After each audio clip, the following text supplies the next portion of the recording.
Hmm.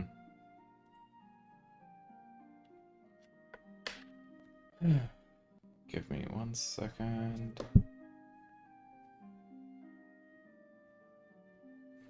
Yeah, somehow volume today. Eh, sure.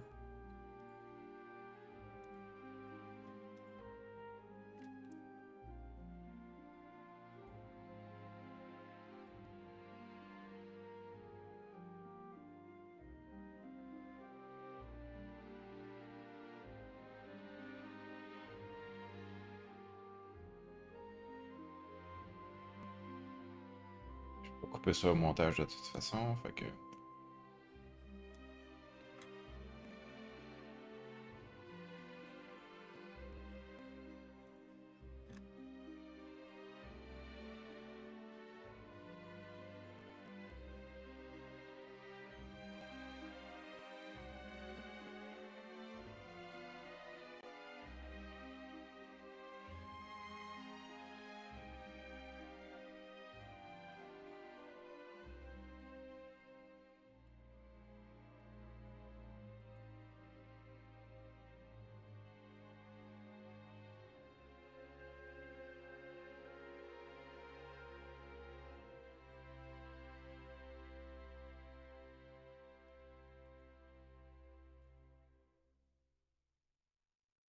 There we go.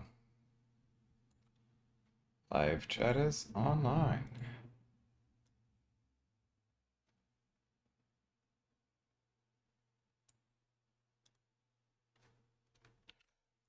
Full screen. And... Yep. Alright. I don't need my glasses. Yeah, right. Yeah, I'll look fine. 情報提供者から知らせがあったわ。うん。どうやら。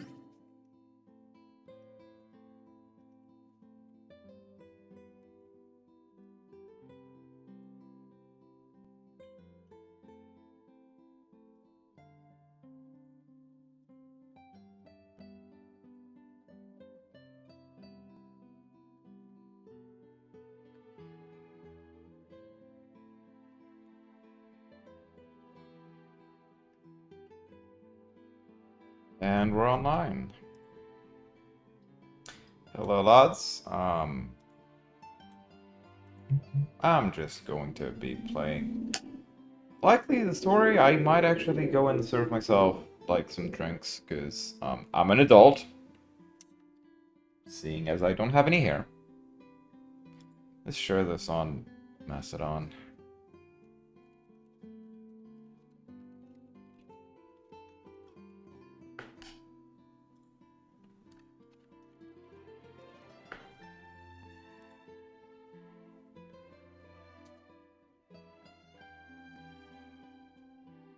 But not the platform formerly known as Twitter that I will not name by the new name Elmo is actually saying, because screw that guy, actually.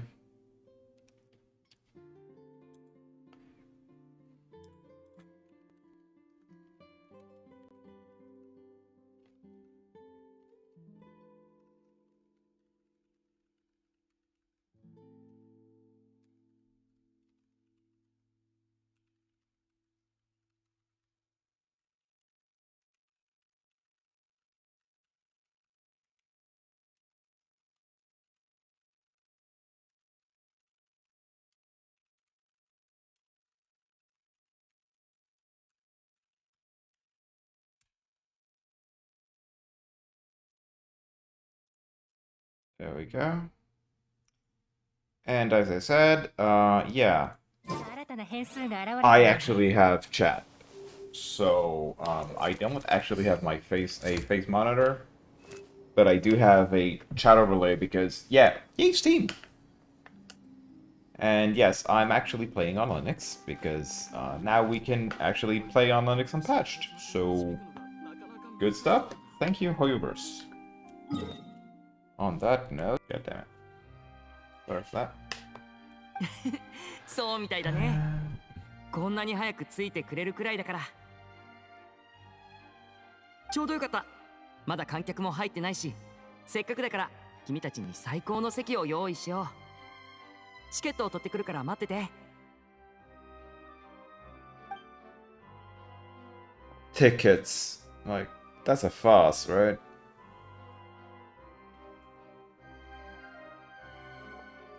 歌劇場は昔から指定席制でね、事前登録が必要なんだ。I mean, これはもう登録済みだよ。 Mohammed, you're not チ wrong. ケットだ。 Yeah. I mean, technically for now, but this has been working since 3.5, 3.4 if some random is to be believed. So, it's been thank you for 6 months.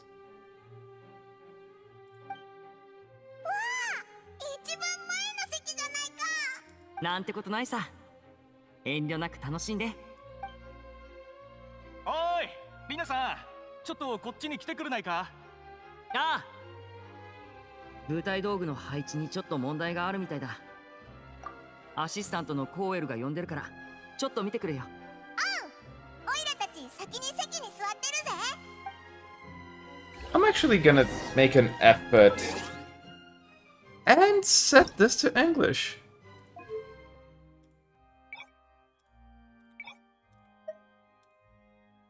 The Archon actually got on my bloody nerves, but that just means that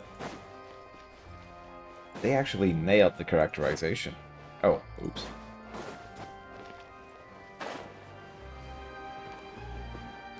Mohammed,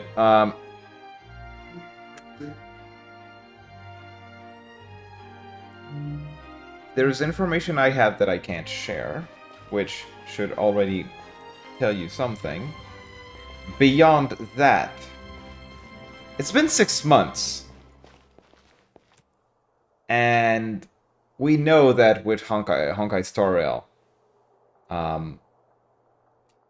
they fell on everyone that was even so much as smelling the anti-cheat and bonked everyone hard. So, right. Maybe I'll take one more day off and knock out the rest of the work once I'm feeling up to it. I think they know. I don't think it's a fluke. But that's just my opinion.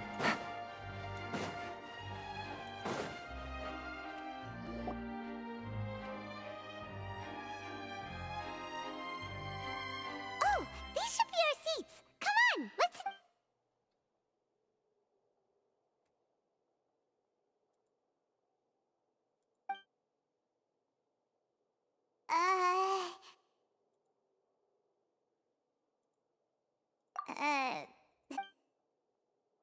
Oh, no. Traveler, maybe we should strike up a conversation with the person next to us. Since we're sitting together and the rest of the place is practically empty still, it's kinda awkward if we don't say anything. Ah, you little... Of course you put this on Paimon. I mean... Excuse me, I did not realize you felt awkward. I am terribly sorry. It's Neuvillette! Oh my god! I would be perfectly happy to chat with you if that is what you would like. It's just you, me, and everyone else that's going to play this live stream back because it's not going to be archived. Come on, mate. Oh, wait, that's not it, Paimon's. Sorry, Paimon, oh, Paimon's got it. A friend, you say? Well, if Mr. Linney would like to be my friend, I would be more than happy to reciprocate. What? Oh, so you're not friends with Linney then? Oh, this is getting more awkward by the second. Paimon nearly forgot to make her introduction. Nice to meet you. Paimon is Paimon, and this is the Traveler.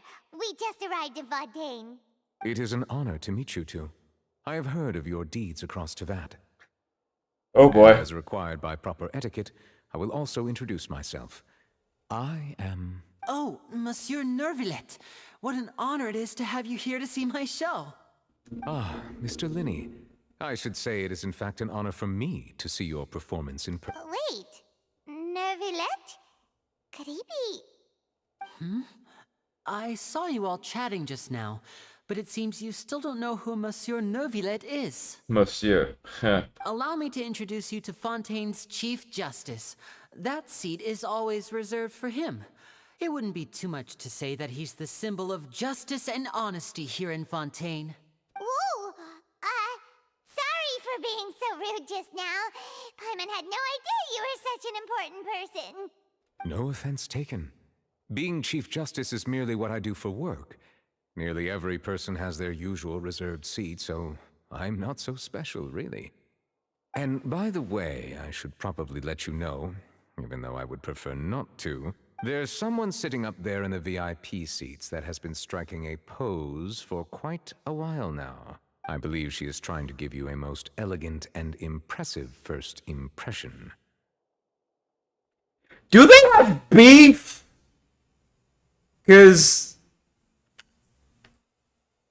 Huh. I mean, obviously he's an Oceanid. Cause come on. So I think you should take notice of her sooner rather than later. Otherwise she may become flustered. Let her. Huh? Oh, it's Farina, the Hydro Archon. Huh. She sure has a smug and satisfied look on her face. Guess she has no idea that you saw right through her act. Very good. That is for the best. No need to pay her any more attention. We may now enjoy the show. Huh? So is this what things are like between the Chief Justice and the Hydro Archon? All right, please wait just a moment longer. I've pretty much finished my preparations, and the performance will start as soon as the audience has made their way to their seats. Yay! The show's finally about to start! Paimon can hardly wait! Paimon's never seen a real live magic show before! I mean... Oh, there's an actual audience. Oh, they're dimming the lights! The show must be starting! Karina, please.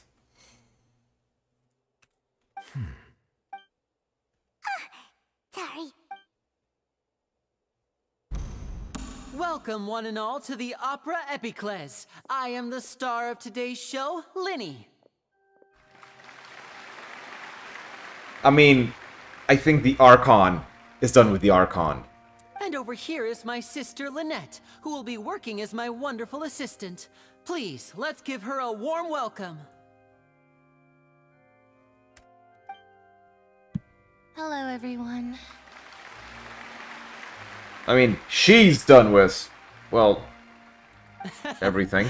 I know she may seem to be a little sleepy right now, but that's just a sign that she's nervous. Whatever.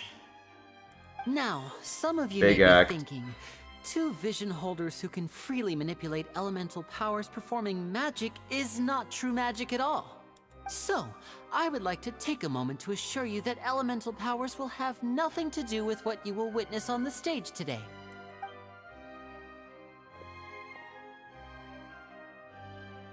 Both Lynette and myself have removed our visions for the show. That way, even the gods won't be able to help us. Oh, good point. That's what makes the show real magic. Now, without further ado, let the show begin. Lynette will now exit the stage to make some preparations. I know you might miss her, but don't worry. She'll be coming right back on stage momentarily. Perhaps in an unexpected way. I'm sure she'll be stealing the spotlight soon enough. Oh, and before I forget, there's one more thing I should say. You never know what can happen in the blink of an eye. A magician's greatest skill is making things disappear or appear. The possibilities are endless. Alright. Let's see the animation. Classic.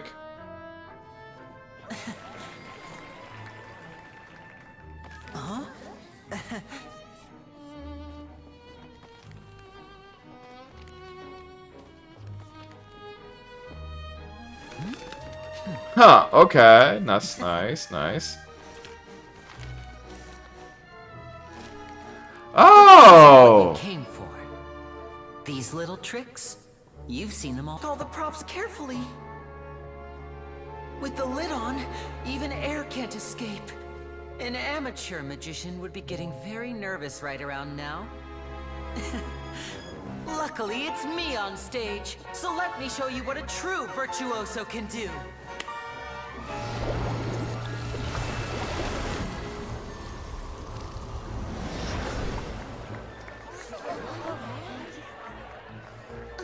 That's actually a trick? Lynette, are you still there? Don't go too far. We don't want to use up all our magic. Hi, I'm back. Uh-huh.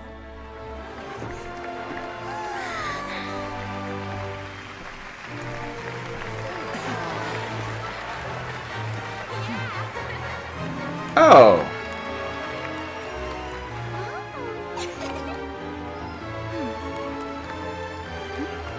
Upload.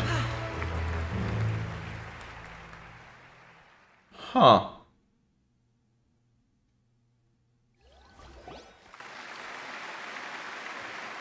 Yeah, no. How'd he do that? Carmen didn't see him do anything. She's a Catherine. Wasn't Lynette inside the water tank? How did she disappear and then reappear out of nowhere? If we could see easily through his tricks, then that would mean that his skills are still lacking. To appreciate magic, you should focus on the show happening on stage, rather than getting caught up in trying to see that which has been intentionally hidden. Guess you're right. Paimon couldn't believe her eyes when Lynette reappeared. Amazing! Thank you everyone. I'm glad you enjoyed that performance. But our magical journey has only just begun. I've prepared even more astonishing surprises for everyone here. The magic of transformation and disappearance can go far beyond what you've just seen. Yeah, okay. I'm sure many of you are thinking that escaping the water tank was impressive enough. But Lynette is still my assistant after all. In which case, I have ample time to make all necessary preparations. So, for my next trick, I will require the participation of one lucky audience member. Please, if my assistants could bring out the magical boxes now. There are 2 boxes and only 2 boxes. One is here, and one is there in the aisle among the audience. I'm sure many of our clever audience members have already guessed our next magic trick. A swap! Our lucky audience member and I will each enter a magic box. After 1 minute, we will each emerge from the opposite box. Now please, everyone pay very close attention to the box you see here. Don't give me any chance to make a move. Wow! How's he gonna do this? Hey, do you think this is all magic Good. tricks? Or does Lenny have actual super... The lucky audience member will be generated by this random number selector. It selects numbers entirely at random. Even I don't know who will be chosen to participate. Now then, let's begin. Let me see. Oh, row 7, seat 3. Congratulations! You now have the chance to experience magic firsthand for an entire minute. Please, come forward. My assistant will take you beside the magic box. I'm sorry, it might be a little cramped inside, but no need to feel nervous. We've carefully arranged everything for you to be as comfortable as possible. You don't need to do anything, but no matter what strange things may happen, don't come out of the box. If the magic is interrupted, who knows where you might end up? You might even find yourself in the Fortress of Meropide. Oh, All right. Before I enter the magic box, there is one more thing I need to ask the audience to do. Could you all give me a countdown? Like this. 60, 59, 58. I won't be able to see anything in the pitch black box, so I'll be relying on your voices to know when time is up. Oh, and no tricks now. If you quickly count from... nervous at all. What was that noise? Did you hear it too? Not sure. Anyway, it doesn't... 25! 24! What's wrong, Mr. Linney?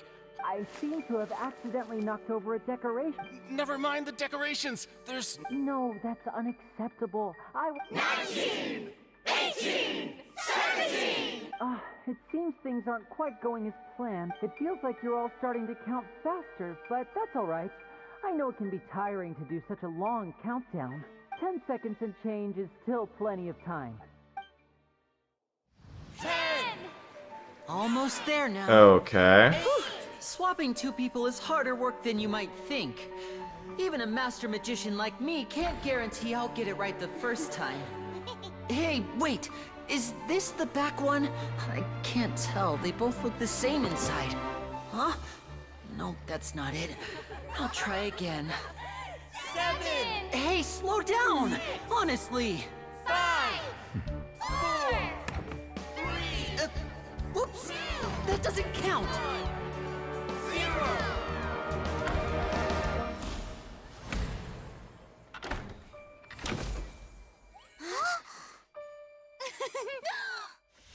Ta-da! Okay, that's some teleport magic. No. Not even magic, that's teleport artifacts.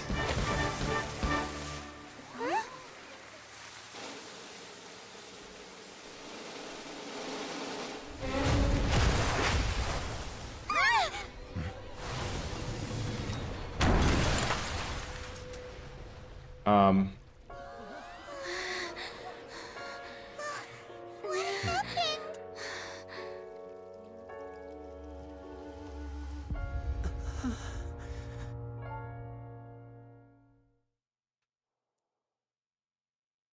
Oh. Is this part of the... Mr. No. You're going to... What happened? Oh no. Maybe this isn't part of the show. The girl was still in that box, right? This performance is over. Medical staff with me. Guards, secure the scene and detain all the performers. Seal the exits. No one is allowed in or out at this time. Yes, that's right. If this was just an accident, then we must investigate the cause. But if this was all part of some scheme, then those accountable will not escape the judgment of the God of Justice. No need to be alarmed, you two. We'll get to the bottom of this soon enough.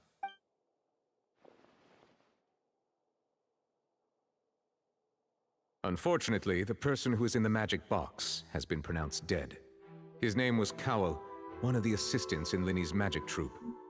Apparently, the fireworks on stage ignited the ropes that were suspending the water tank, which then caused the tank to fall onto the stage. As of now, we are still not sure why we found Cowell in the box, rather than the guest from the audience. And after an initial search of the area, the guards have confirmed that the girl is nowhere to be found. It appears that this incident was not merely some mishap with the performance, and there are many indications that it is connected with the case of the serial disappearances of young women. Oh. That's the case that Charlotte mentioned before. Oh my god. Okay, so two possibilities here.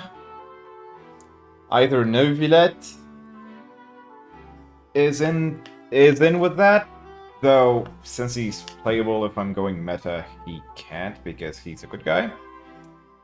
Or there's something involving Verena. Huh. That's actually an interesting twist. I know the truth. I can see through the whole thing. Really, using such a shallow and obvious mystery as his finale. Did he really underestimate us that badly? I say that our powerful magician, Mr. Linney, No. is now the prime suspect for the serial disappearances case. Huh? Why me? Oh, this all occurred during your magic show, did it not? The missing girl disappeared after being chosen, did she not? The deceased is one of your assistants, is he not? Oh, Now come that I on. think about it, that whole speech about magicians making things disappear was nothing more than a provocation reputation, a bald-faced shallot. That can't be right. How can Lenny do this? He was in the box on the stage the entire time. We can even hear his Yeah, voice. planning. Besides, before the show, he told us that he would like to catch the criminal behind the disappearances. He couldn't possibly mean catching himself. Save discussion for a later time, please. Lady Farina, may I assume that your comments just now constitute an accusation against Mr. Linney and his associates, and that you are pressing charges? I just think that he... Well, I think it might be a little early to talk about formally pressing charges. But what Lady Farina said just now makes perfect... A Oh, kidnapping please. and murder carried out under the cover of a magic show. I mean, of course, my dear people, that's right. I mean you, traveler. You'll support Lenny, won't you? After all, he was the one who helped you the first time we met. Then there's no problem at all. You know, the Traveler and I already had a duel the first time we met, but... My Lenny god, said, you our have to little duel keep up the ended in a draw. appearances. But draws really are the most boring possible outcome. Is this seriously going to become a bloody... Between the two of us, there must what's be it called a again? clear Yakuza winner Saiban? and a loser.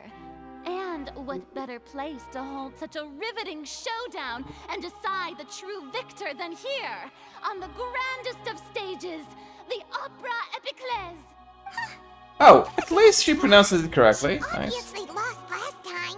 I understand. Charges have now been pressed, and as such, a trial is in order. Well, Traveler, seems Lady Farina has set you in her sights. But putting her dramatic rhetoric aside for a moment, I would like to ask you, are you willing to act as Mr. Linney's attorney and defend him in this case? Yeah, bring Very it. well. The trial will be held a day from now in the Opera House. Both sides may investigate the scene to build their cases and search for the truth.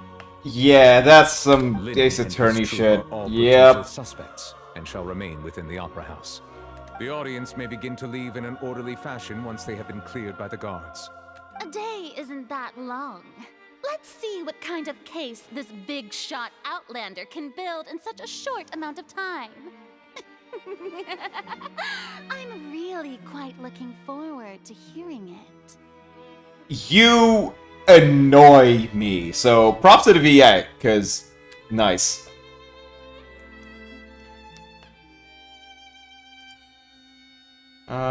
Yeah, my face is...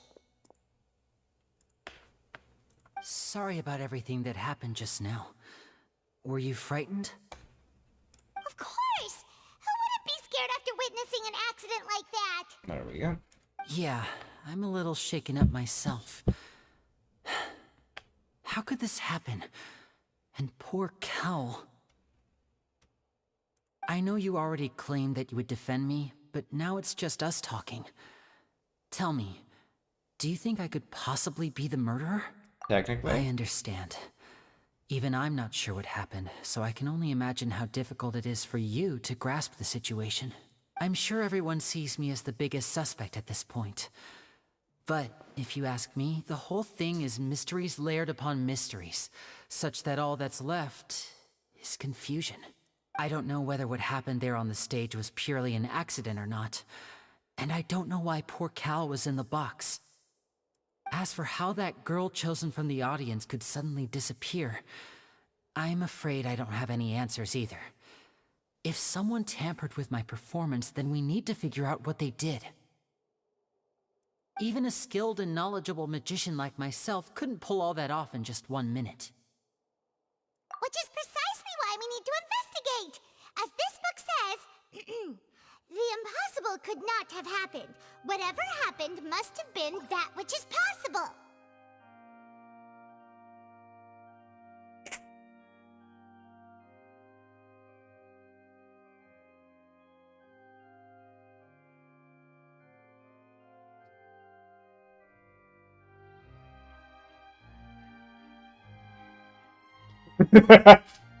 Yes, thank you so much. Yeah, just leave it to us. Oh, since we're going to start investigating, Paimon has a question question first. Where did Lynette go during the performance? Oh, well, I'm afraid that would involve some of our essential trade secrets as magicians. The secrets behind our magic are past saving, Linny. I suppose you're right. The truth behind our tricks is going to be important evidence that will be weighted during the trial. 'Tis truly a pity. As a magician, our magic show is a work of art. We've poured countless hours and spared no effort in perfecting it. But if revealing our secrets will help you uncover the truth behind what happened, then it will be well worth it. We should go somewhere else if we're going to discuss our magic tricks. We'll go speak with the guards, and in the meantime, you can go investigate the stage and the seating areas. Alright, let's go have a look while the investigation teams are still here. Detective Paimon is on the case!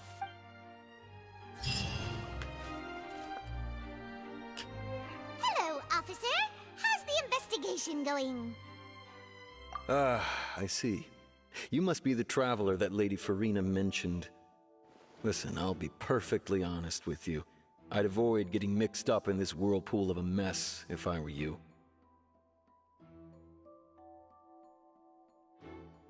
Hoyomix, you...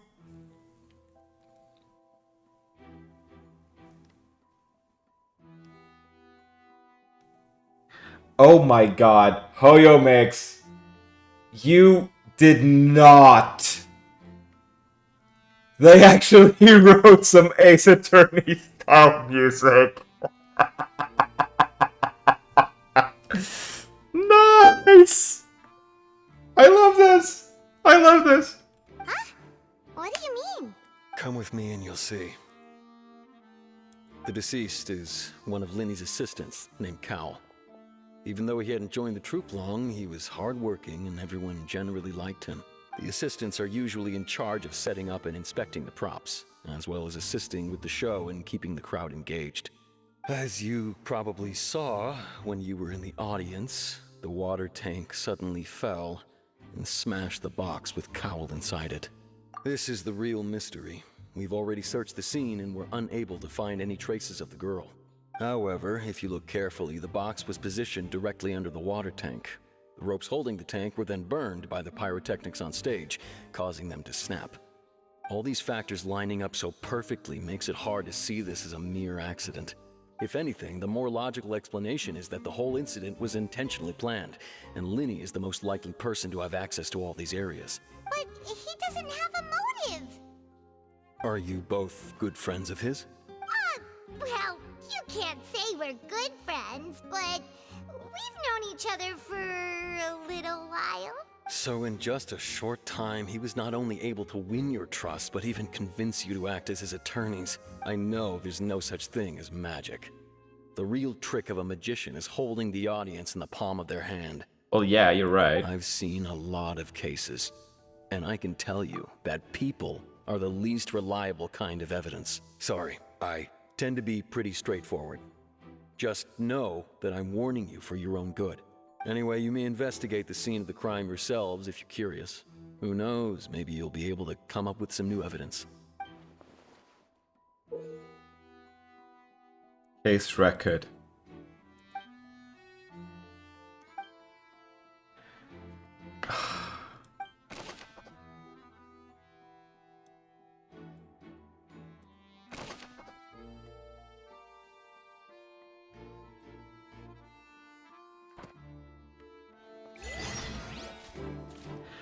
Bloody hell.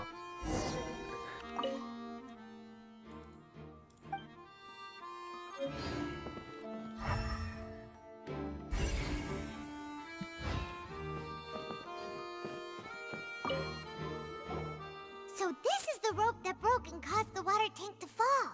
The rope looks pretty durable. How can it be burned through so quickly by fireworks? Why are you suddenly so serious, Traveler?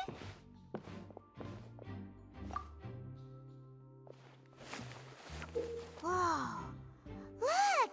This bit is made from different material! Most of it was burned away, but there's still a little bit of it left. Huh. So if a rope meant to hold something was made with that kind of material in it, then that means... Wait, Paimon should write all this down. Let's take notes.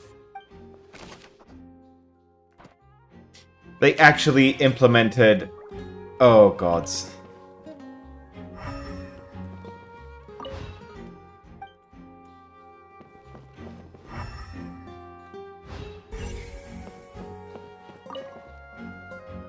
Go ahead, have a look around.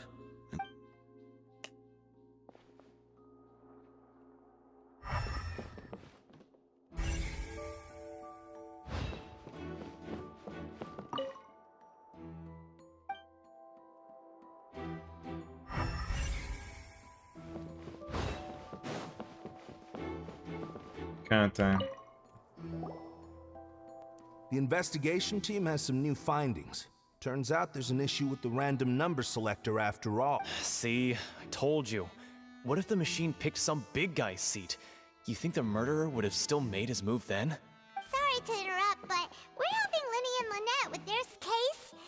Paimon had better write it down. Random number generator.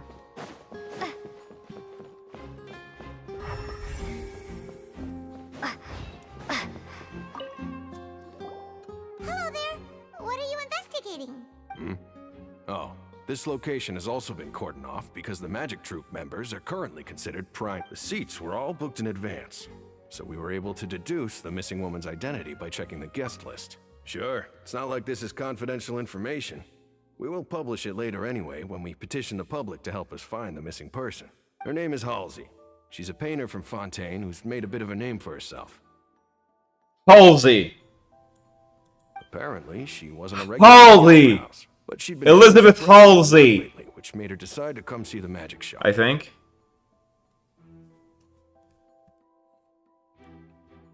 The Magic Troupe members all claim not to know her. We have looked into her social connections. It seems that she has no personal grievances or conflicts of interest with the suspects. Nice. Simply put, she wasn't related to the Magic Troupe at all, which matches the features of the previous serial disappearances. Were the victims of previous cases also chosen at random? That's how it seems to us, in any case. Apart from the fact that they were all young women of around the same age range, there really weren't any other connections between them. Okay then. No need to be so formal. If you do happen to see the missing girl, please be sure to contact us. It is of utmost importance that we get to the bottom of these disappearances.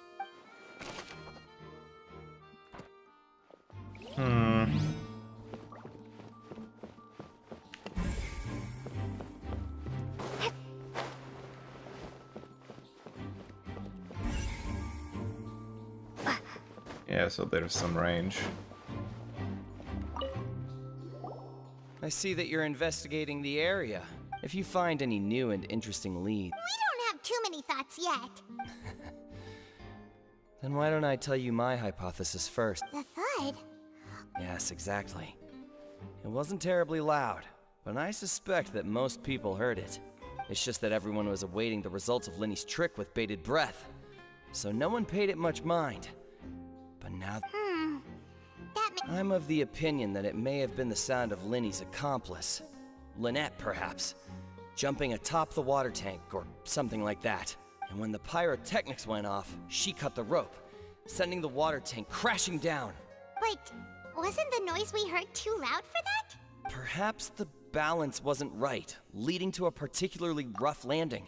Oh, that's true. I suppose I must reconsider. That does remind Paimon, though. What was with that sound? That's fair. That's actually not an unfair thing to look at.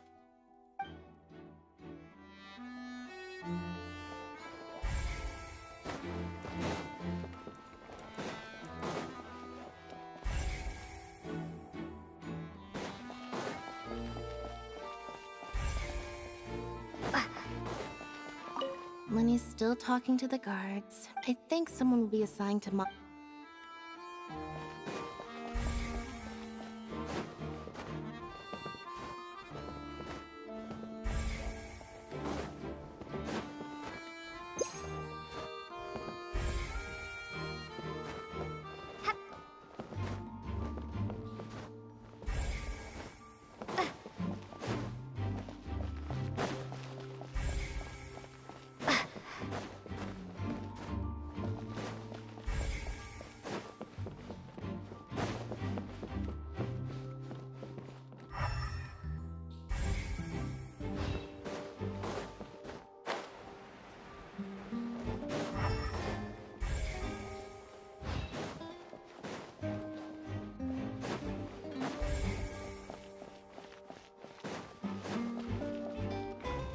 Oh.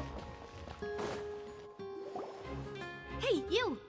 Yes, both of you! Over here! I've been keeping an eye on you for a while now. Huh? You mean us? That's right. If I'm not mistaken, you're also among those who wish to cut down the thorns and pursue the truth. No? And by the looks of it, you're not from Fontaine. Well, you're right on the more about that one, but who are you? Have you never heard of the Spina di Rosula? Nope. From mediating disputes and providing protection to solving conundrums, you name it, Spina di Rosula does it. And I, Navia, have the honor of being its renowned president. Though those who play by our rules call me boss. I'm Silver, her attendant. Pleased to meet you. And I'm Melus. Demoiselle's various daily needs and affairs are under my purview. Huh? Boss? Demoiselle? What gives with the names? Well, I am the second generation president. Malus and the others are still used to my previous title. My apologies, Demoiselle. Should you prefer, boss, I will endeavor to use that instead. No, no need. You don't have to call me boss. Just Navia is fine. Okay, if you say so. Not that we're members of Spina di Rosula anyway. All merely trifling details. Never mind. Now, back to the situation at hand. That's right. I've always kept an eye on the serial disappearance cases. My interest... I must admit that she can be interesting at times. But liking her doesn't mean that I'll blindly agree with her. All right. I've answered your question. Now, it's time you answer mine. Wait a minute. Did that answer count? Well, I say it does. But don't worry. In your opinion, do you think it's right to treat a trial like it's an opera? Well... And Not why always. would that be?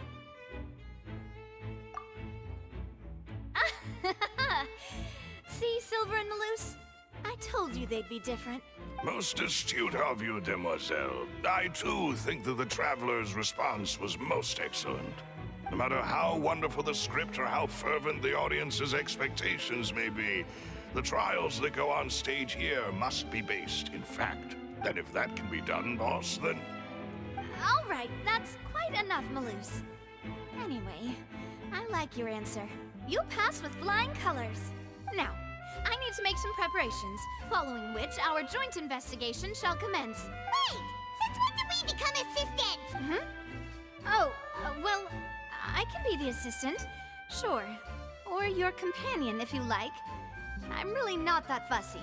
Okay, so she's trying to butt into the investigation. Farina is causing the investigation.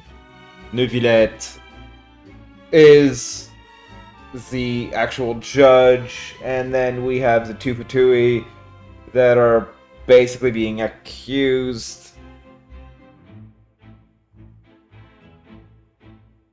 I need more alcohol before continuing this, because this is going to be some bullshit. This is absolutely going to be some bullshit. One moment.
to brag, but I believe that Demoiselle's intuition will be instrumental in uncovering the truth. You wish to save a friend from false accusations, and we wish to unravel the disappearances. In this sense, our goals are aligned. You have a point. Huh. You're quite the talker, aren't you, mister? Huh. And what about you over there? What do you think? You seem like you've got something on your mind. I have nothing to add. Oh. We'll be making some preparations first. Just be sure to let us know if they start revealing Lenny's tricks. Thanks!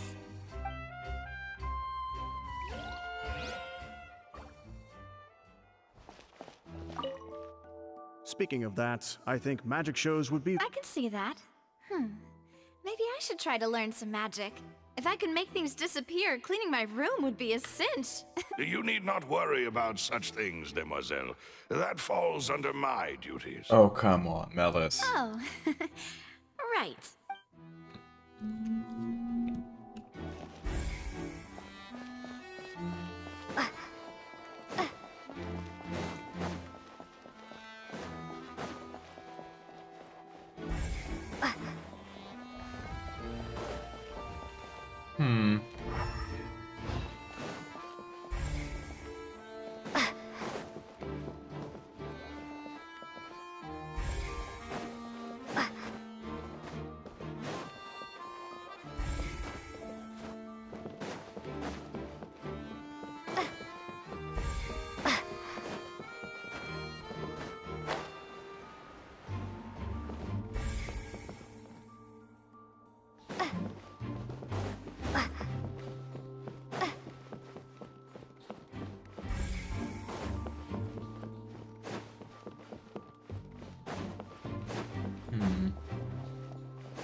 Am I missing something?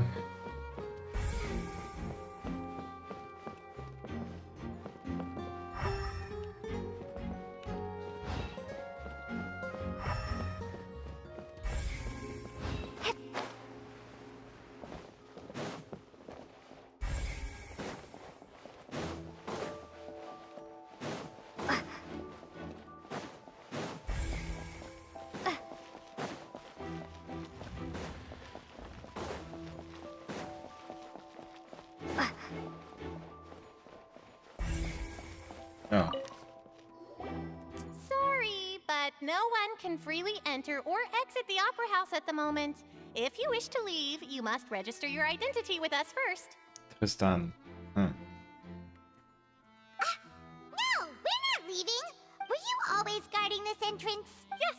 After the Chief Justice gave the order, everyone coming in or out must undergo a strict inspection. So, the missing girl couldn't have left from here. At least, not from that point on. I doubt there was much opportunity then, either. How can you be so sure, Well, because I was in charge of security near the entrance at that time, I couldn't see Lenny's performance from here, which was quite a shame. Just my luck. But still, I did not abandon my post, and I stayed put no matter how loud the applause was.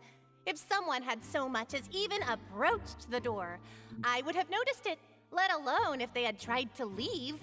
We Melusines are good at that sort of thing, you know. So, it's safe to say the girl couldn't have left through here. Alright, thank you for your help. This will be useful info.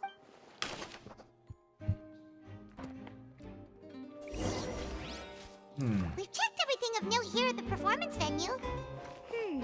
My mom wonders how Lenny's discussion with the guards is going. Let's go see, shall we? Understood. Then I will be going with you. Just so you're aware, I will be monitoring your actions and making notes as necessary. Very good. Thanks for being so agreeable. I'd pull a rose out of my hat as a gift for you if I could. You may spare the pleasantries. I'm just doing my job. You've arrived. Who's this? Me? Sorry, And these are my companions. Would you mind if they join as well? Where did all that go? Ah, good eye. That said, you're still far from discovering the answer. The back? You mean the inside of the door? What's different about it? Paimon didn't notice anything. Very good indeed. I thought you might not be able to catch that, given that you were sitting in the first row. The back of this door was patterned. Those patterns are now gone, replaced by a smooth wooden board. So, if you put 2 and 2 together, what do you get? Exactly. All right, let's go. I'll tell you how it works as we head down. Oh, so there was a passageway under the magic box! Classic. I knew you'd figure out most of it as soon as you saw this place. The 2 magic boxes are positioned right above the 2 entrances of the tunnel. See this flat? The box with the lucky audience member in it would be shuttled over to the other side using the trolley. This trolley can raise and lower and even rotate, ensuring that the box will face in the right direction. I see. So that's the purpose of the box inside another box. Precisely. The inner box would descend after the audience member was put inside and be moved along the trolley, all while the outer box would remain on stage as if nothing had ever changed. So that's how you did it! Once the box was lowered, the trolley would store some energy through this device here, with which it would complete the rest of the steps. The audience member would only be able to feel some slight movements in the dark, and by the time she walked out, she would already be back on stage. Right! You were talking that whole time, and you even came out for a moment near the end! Ah, yes. A phonograph operated by Lynette was used to achieve that effect. My assistant and I had already scripted our conversation beforehand. When the countdown began, I had already gone to the opposite box via a tunnel using that ladder. And what about Lynette? Where was she? I was in the mezzanine space in the back of the box. Oh, interesting! That's how we were able to coordinate Linny's lines with the assistant. And by the way, I was the one who walked out of the box at the end. I mean, we are twins. All it takes is a change of clothes and no one can tell who's who. And that's my favorite part of this trick. Only Lynette and I can perform it. Yeah, okay, fine. So that's how it all worked! Wow, every detail you revealed was more amazing than the last! Lynette would briefly walk out of the box and then go back in, jumping into the tunnel and escaping before the box on the trolley could finish ascending. And then I walk out of the other box in the audience area, and the trick would be complete. The operative word here being would. But as you saw, Cal was in the box, not our audience member. She, on the other hand, mysteriously vanished. We really don't know how that happened. If not for that interlude, this would have been an astonishing trick. I probably never would have figured out how you pulled it off. And yet, to think that someone was able to use this magic trick to commit a crime. Could we have a look around? I think we can come up with some more leads. This is the scene of the crime, so Linny and Lynette are not permitted to stay here. I'll escort them back up. Yes, of course. No need to be so strict now. I won't disappear into thin air, you know. Thanks, everyone. We're counting on you. Yeah, alright.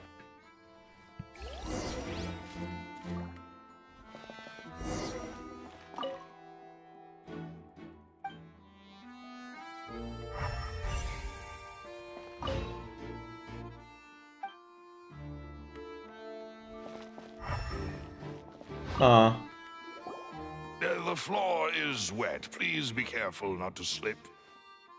Speaking of which, why would there be water here? Oh, Paimon knows!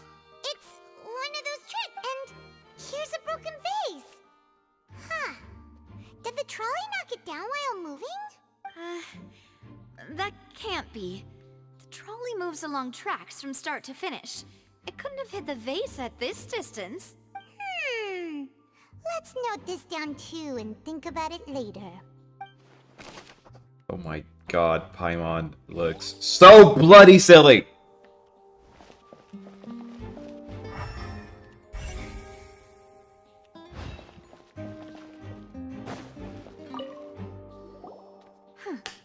Looks like a hook tied to the end of a rope. Huh? Perhaps it was a prop for a different trick. But why would it have been left here? Whatever it is, let's make a note of it first.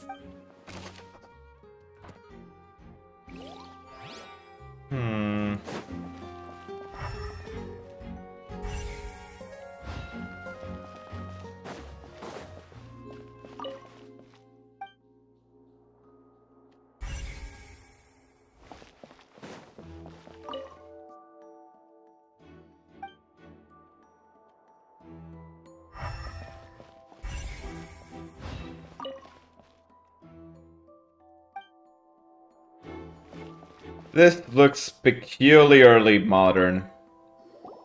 What is this place? It seems someone could fit through here. Huh. Could this have been the suspect's escape route? Alone, perhaps. But if they had to pull another person with them, the space would be too narrow. But there are no other ways in or out of here. Oh, you're right. Let Paimon write that down.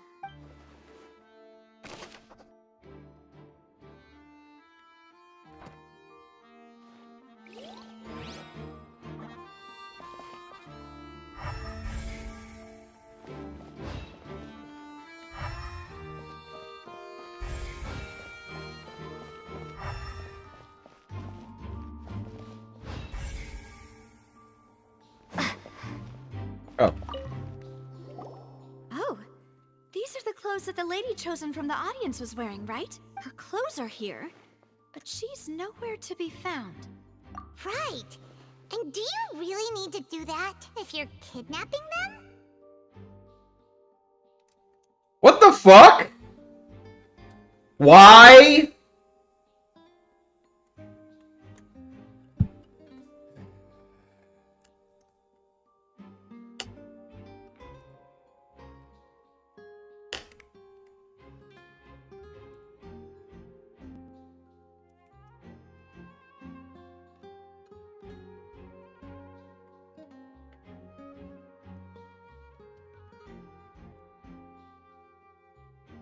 Ugh, this is so confusing. Paimon doesn't want to be a detective anymore.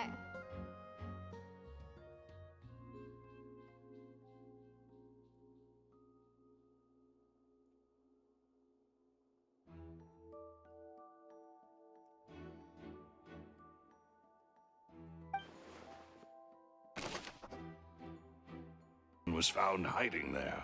So the tunnels become like a secret chamber then. You know, like the kind you usually see in novels. The plot thickens. Halsey's disappearance and Cowell's death are both quite inexplicable.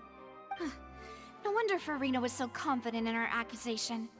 All the current evidence points toward Linny and Lynette. In other words, the charges are very likely to be upheld unless we make some considerable progress. Charges and then trial. So if the charges are upheld, they'll announce a sentence? That's right. This is how a trial goes in the Opera House. During the proceedings, the Chief Justice and the Oratrice will hear statements from both sides. That's right. This is how indemnitium is produced. Indemnities. As an atheist, as a Quebecois born into Roman Catholicism, becoming atheist, indemnité is a trauma. Selling indemnities. Yeah, no, I recognize the concept. The defenses from attorneys, witness testimony, Hoyo did something and very even interesting the here. audience's emotions will all be projected on the Oratrice. Creating the idea of indemnitium as in indemnities coming from Christianity.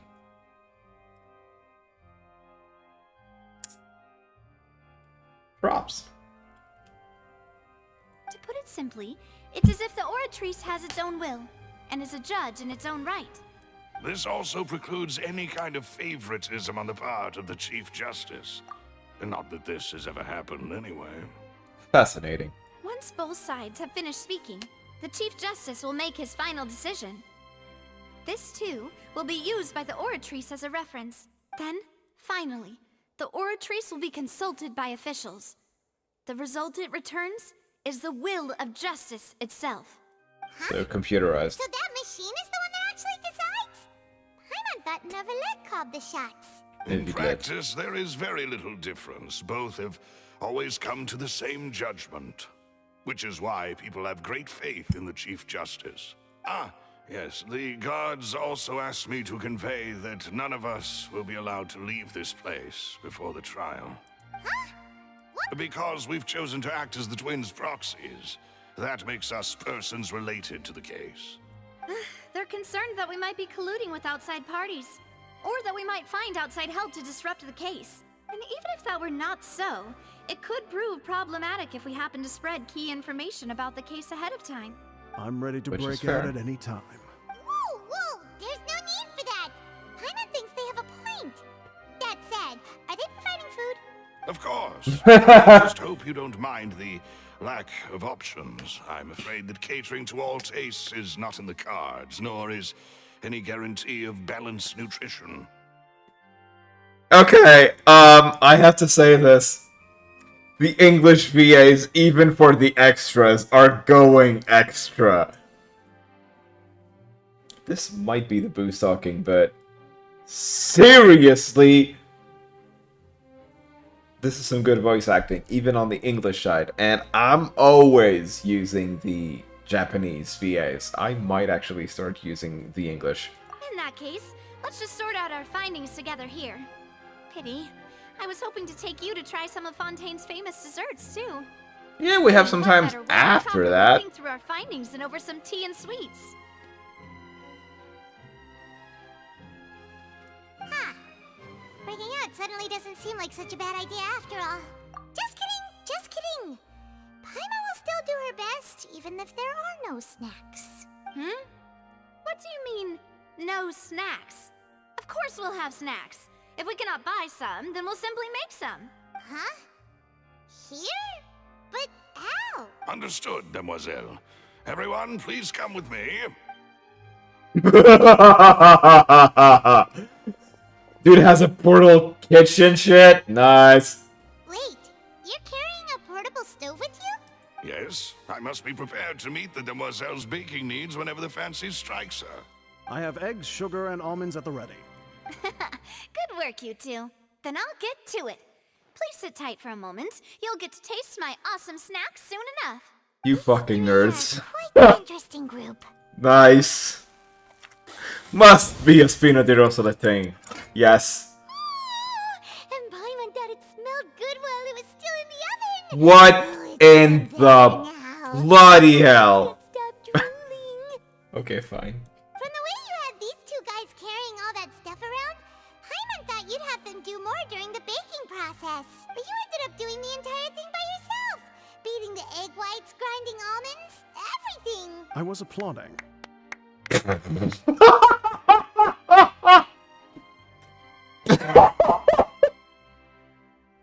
I'm sorry. Okay, that took me by surprise. And I was giving encouraging smiles. Oh, come on. Paimon was just thinking. Aren't you worried about getting your fancy dress dirty beating egg whites and baking like this?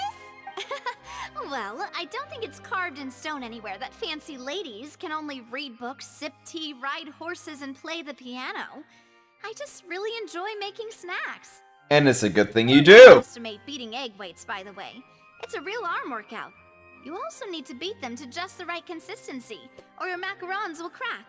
Anyway, give these a try, fresh out of the oven. There's 3 for each of us. Only 3? Well, eating too many sweet treats might... Going to pay him? Cause he's actually interesting, but he's just some chill dude. Again, be right back.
And back again.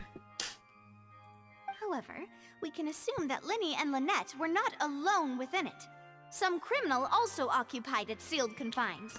The magician twins could have committed the crimes, of course, but they lack any logical motive. Exactly! Why would they do such a thing right when everyone was watching? The flower vase and the thud we heard during the performance could indicate some altercation between Halsey and the criminal in the tunnel, resulting in the shattering of the vase, the discarding of her clothes, and her abduction. Perhaps the criminal thought that since she was chosen from the crowd, she would be too easy to identify if she was still wearing the same clothes. Paimon thinks that makes sense, but the real trouble is... True. None of the clues we found thus far support the existence of this third person. But the only people left to consider are both technically victims, whether it's the missing girl, Halsey, or poor Cowl. Huh. Could Halsey have secretly made modifications to the magic props in order to murder Cowl before making her escape? That's right. And even if she had tampered with the setup, she would need to understand the entire trick to pull it off. Nor does she have any motive.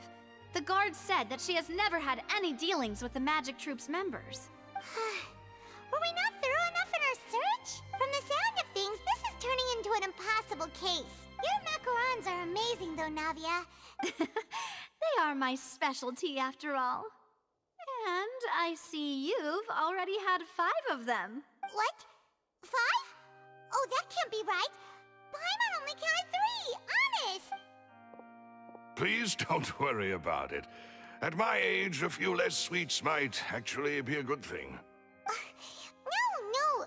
Being greedy is one thing, but Paimon knows how to count. Besides, Paimon knows that if she ate too many, then others wouldn't have enough. Wait, even you don't believe Paimon? How could you? If Paimon ate those 2 extra macarons, then maybe... All right, we get it. Well, I suppose one of us might have gotten too engrossed in our chat and eaten them by mistake. No big deal. I was you. Malus, set up the stove again if you would. Huh? Making sure everyone gets 3 macarons, of course. Exactly. We don't want to... As you wish, demoiselle. And I have the egg, sugar, and almonds. Well, this really is your hobby, huh?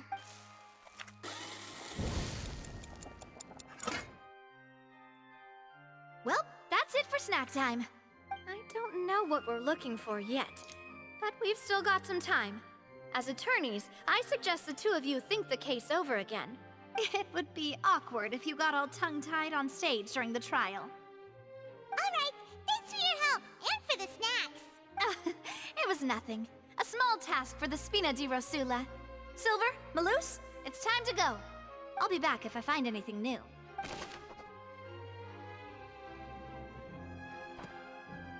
All right, it's time to...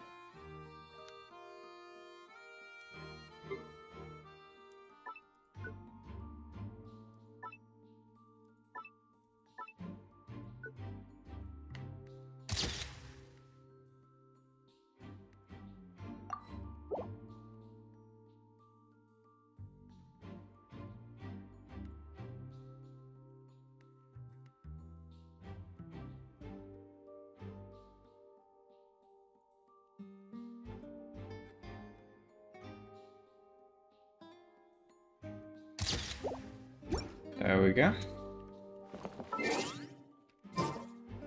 8 to 10, right?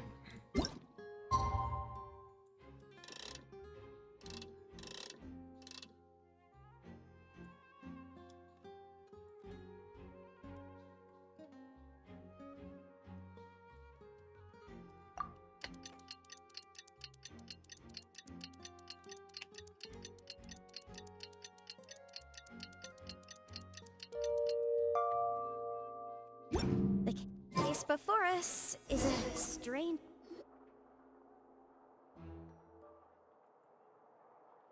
What do we do? The whole situation is so confusing. Good plan. Impossible things don't just happen. We'll get to the truth one way or another. Just relax. Even if everyone else suspects Lenny and Lynette, at least we will be supporting them from the stands. Besides, I doubt Farina understands any more about what happened than we do. Thanks, Navia. Well, we'll be going then. Best of luck to you.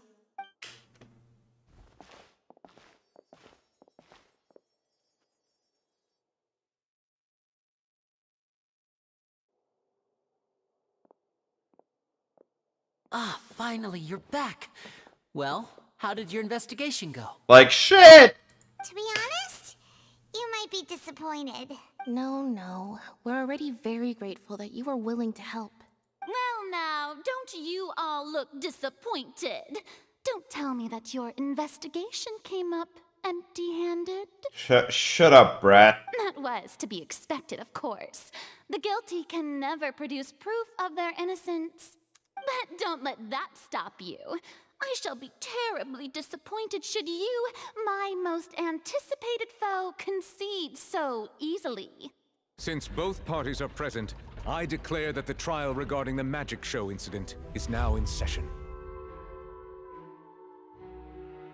Firstly, in order for the audience to understand the causes and results of the incident, could we please have Mr. Linney explain the trick? Yes, of course. I will explain while Lynette demonstrates on stage. All the necessary items have been prepared. Thank you, Mr. Linney. In that case, I take your statement to be that you ran to and remained hidden within the magic box in the audience stands once the trick began, and thus could not have committed the crime. Is this correct? Yes, that's correct, Your Honor. In that case, I call upon the prosecution. Lady Farina, do you wish to refute his statement in any way? Why, of course I do.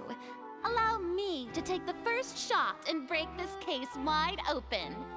Mr. Linney is clearly lying. There is no way you could have been in the box the whole time if you were to abduct Halsey and murder Cowell. In fact, I'd say you were— That is simply your hypothesis based on the presumption that I'm guilty. Oh, is that so? And if I may ask, what did you hear while you were inside your box? The roaring countdown of the crowd, of course. That's how I kept track of the time and built anticipation for the finale. And you didn't hear anything else at all? Nothing that might leave an impression of any kind? No, nothing. I see. But when the count reached 30 seconds or so, there was a thud. One so loud that I believe practically everyone heard it. Huh? Hey, hang on. Something's not right here. Yeah, I'm sure he could have heard a noise that loud from inside the box. I was right by the box and I definitely heard the thud. Look at those scales. Could those mean... Well then, ladies and gentlemen, allow me to use the words of the magician himself. You never know what can happen in the blink of an eye. Indeed, it seems his alibi can also collapse in the blink of an eye. Of course, I have armed myself to do far more than smash your alibi. Confidence cannot go unfounded, and my foundations are rock solid. Water solid, yeah.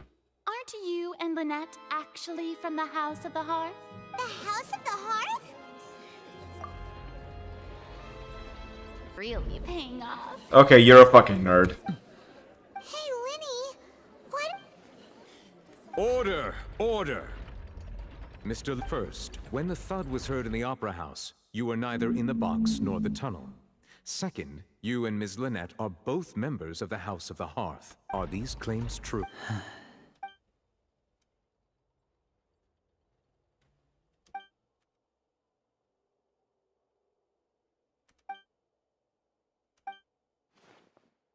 Please answer my— I'm sorry. Yes, they're true, Your Honor. I knew it! Well, that's it. We might as well move on to the sentencing already. What should we do now?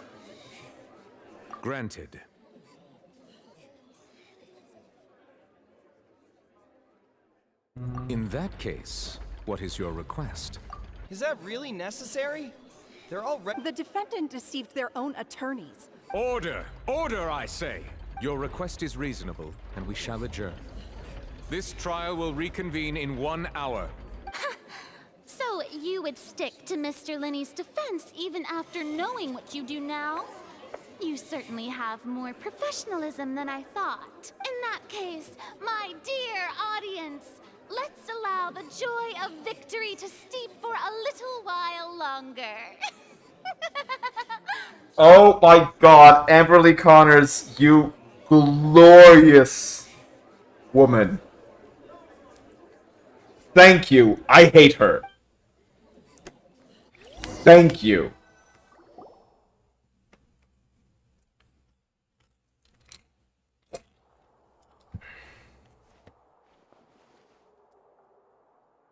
Well, this is awkward. I didn't think the Hydro Archon would dig all that up. I'm sorry. Yeah, sorry. Paimon just knew it. We based our entire reasoning on the assumption that you weren't bad guys. Not to set the wrong tone or anything, but Paimon's really mad! I'm very sorry. I know you're angry, and reasonably so, but please, let me explain. I know you've clashed with the Fatui several times before. I wouldn't be surprised if just hearing the word is enough to make you upset. But our organization is very, very large, and the Harbingers have very different personalities and goals. Right now, we want to save people. As many as we can. That's right.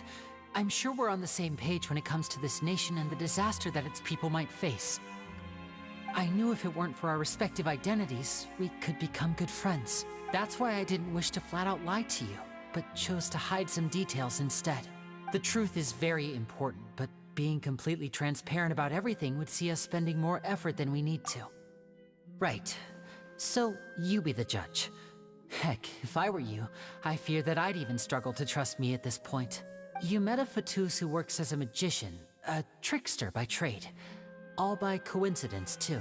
But still, I'm asking you to trust me. I am no criminal. At least, not in this case. Sorry. Please forgive us. Well, you both say that, but... Right, let's hear your answer first. Of course. We've been trying to find out how the Oratrice operates. We want to know why it has a consciousness. Why can it deliver sentences accurately? Okay. During our investigations, we learned that the machine's core is beneath it. From that moment on, Lynette and I have been designing this box swap trick, with the objective of getting close to the core. Is that why you needed a whole minute? That's right. In truth, the audience would take about 75 seconds to count down from 60, while I would only need 15 to get to the opposite box. So, after jumping into the tunnel, I accessed the Opera House basement via the vent, and went to investigate the room in which the core is stored. That air vent was created during the construction of the tunnel specifically to execute this step. Well, nothing. As soon as I reached that room and was about to investigate, I heard someone's voice. Which should have been impossible, of course. I was quite certain that I was the only one in the room. That voice seemed to recognize me and tried to speak to me. I chose to err on the side of caution and retreated the way I came. On the way back, I saw the broken vase and the clothes on the ground, but the countdown was almost finished, so there wasn't time to give it any thought. After that, the homicide occurred just as you saw.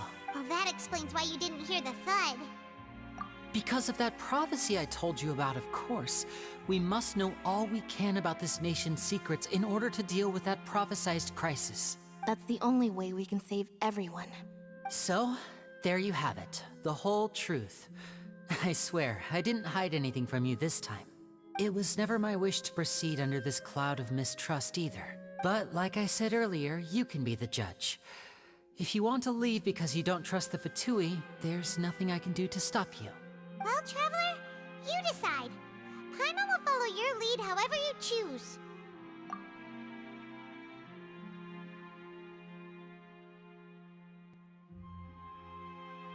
Okay, thank you. Thanks for giving us a chance. The current problem is that the scales are tipped pretty badly against you two. If we want to refute the Hydro Archon's accusations, we're gonna need a seriously watertight defense. Huh? Oh, Paimon thinks she gets what you mean.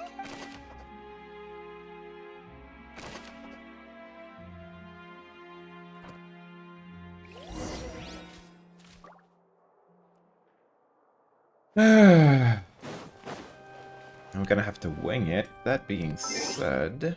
Unlikely that anyone could have been there. However, this rope was up. People needed to register. This is probably a prop, too. Oh, this flower vase is probably a prop for the show. What? Paimon doesn't get this at all. You think about it for a bit, Traveler.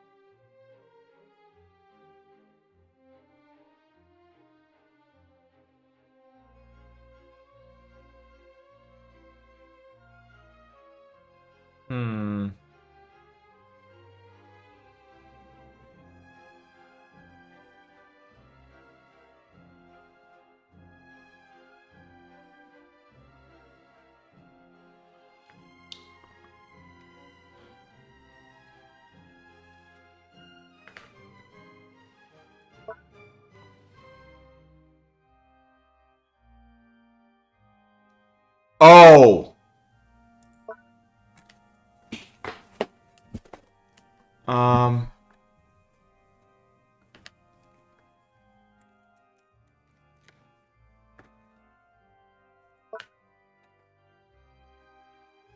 That one was an accident. This is the girl.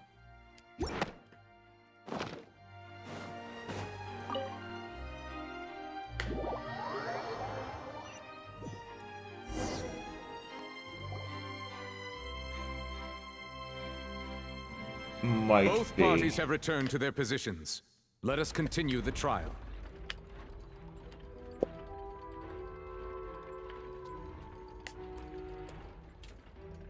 When last we left off, Mr. Linney acknowledged the new evidence presented by Lady Farina as fact.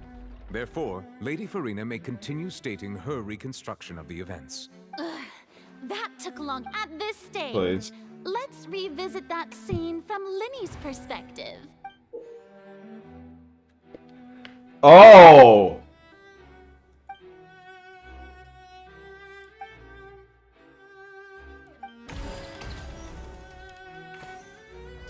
As the countdown began, he entered the tunnel. When the flatbed trolley passed, he opened the box and got into an altercation. He did not realize that the sound could be heard by everyone in the opera house, which is why he claimed earlier that he could not hear the sound. Finally, he used the vase to knock her out, before making her change clothes to prevent others from recognizing her. At this time, Cowell arrived in the tunnel, having heard that strange noise, and caught Linney red-handed. So Linney proceeded to knock him out too. Afterward, Linney passed the unconscious Halsey to his accomplice through the magic box, and there you have it. That's the truth behind what happened. Does the defendant's side have any objections? The key to refuting Lady Farina is the order of events. What Linney experienced and what he saw.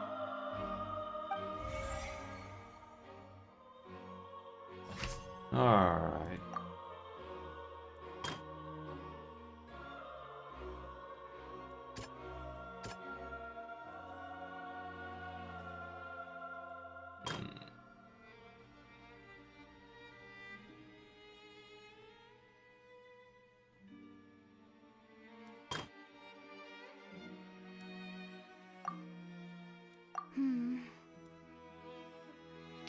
Oops, okay.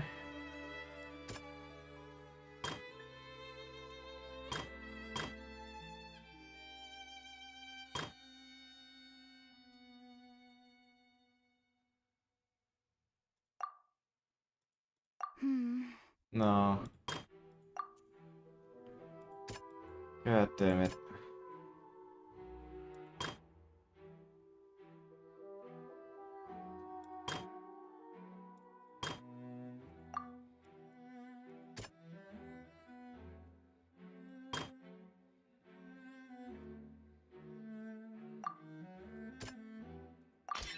Lenny did not take part in the underground Okay.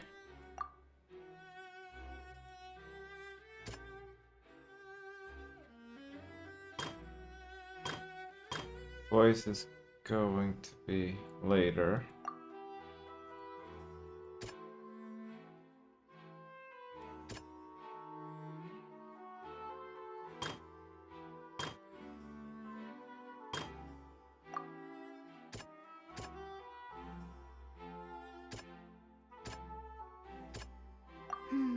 No.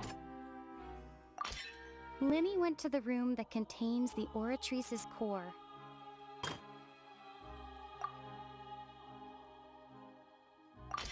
Oh. According to Lenny...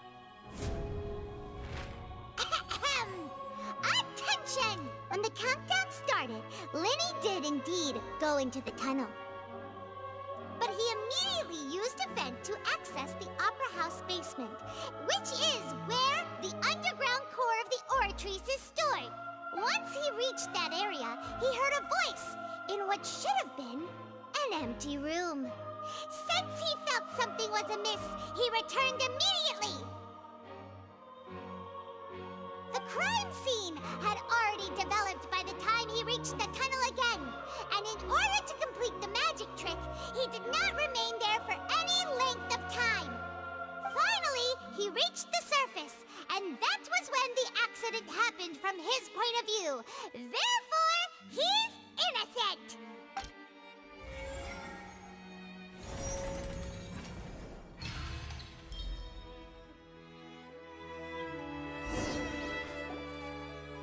Okay.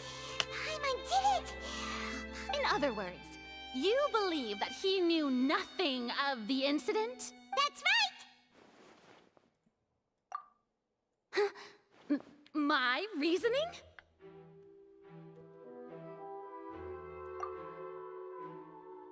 If that's the case, then if Cowell hadn't entered the tunnel, who was the entire setup meant to kill? Assuming that what you say is true, Lenny only needed to kidnap the young girl to cause a new disappearance case. What would the point of killing someone on stage be? Oh, they have a point. That's right, you tell him! And that... Well, your denial is very strident, I'll give you that. Of course I do.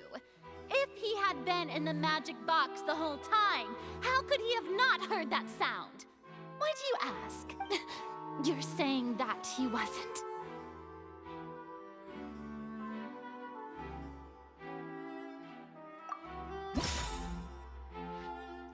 Oh shit.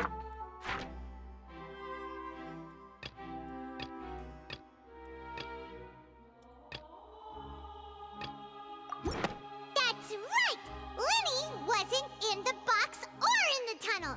That's why he didn't hear anything strange during the performance. This means that when the crime happened, Lenny had already entered the basement via the vent. The same clue you used to disprove his alibi has now become the best proof! How do you like that? Well, to think you'd use such logic. Using a box instead of box. Box. Getting the other side. Change the outfit. Blah. Halsey. But it's all remains unknown.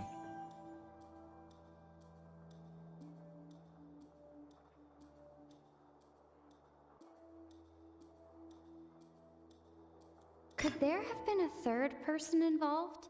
No. Halsey is the missing person and an ordinary audience member.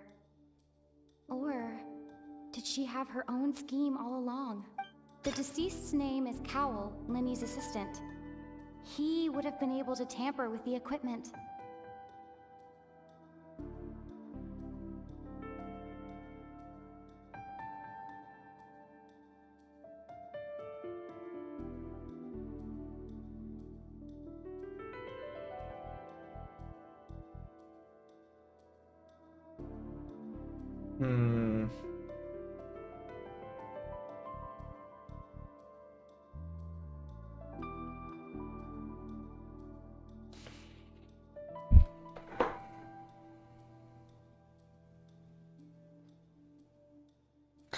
He's a new hand.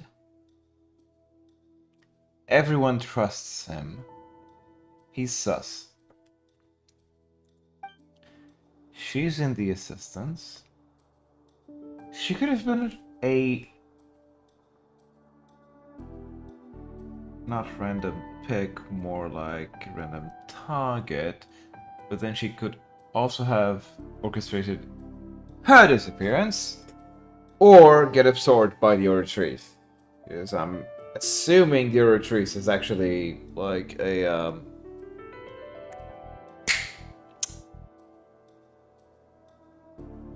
Damn it. Ugh.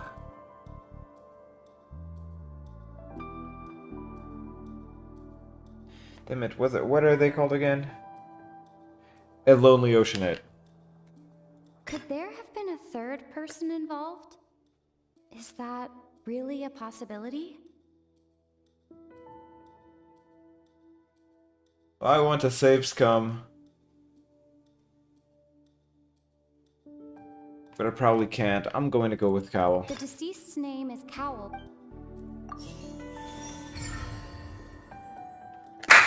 Yes!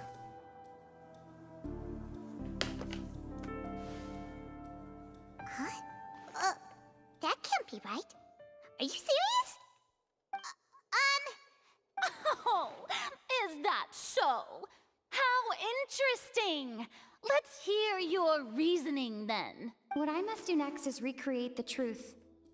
What Cowl did, and how he went from would-be perpetrator to victim.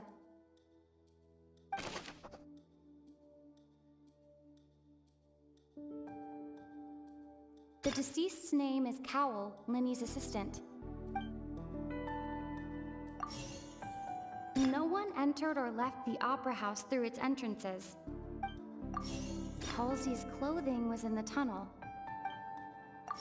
The sound we heard may have come from a clash between the missing Hall. It would have been tough for both people to fit into. Linny was not in the tunnel. The sound we heard may have come. Wait, no?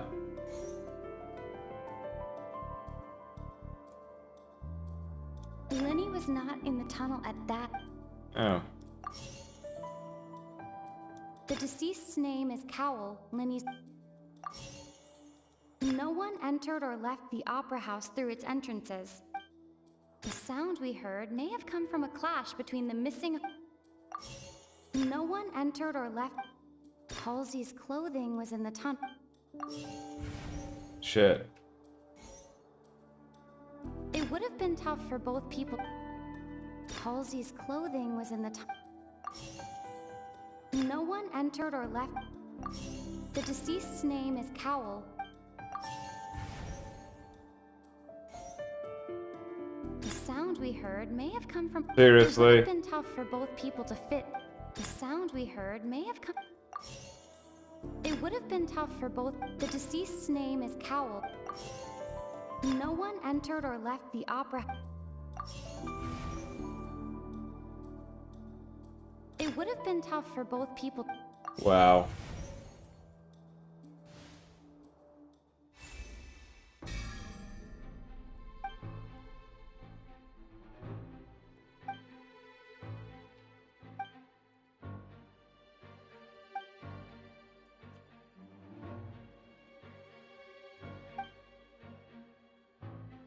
What's wrong, Traveler?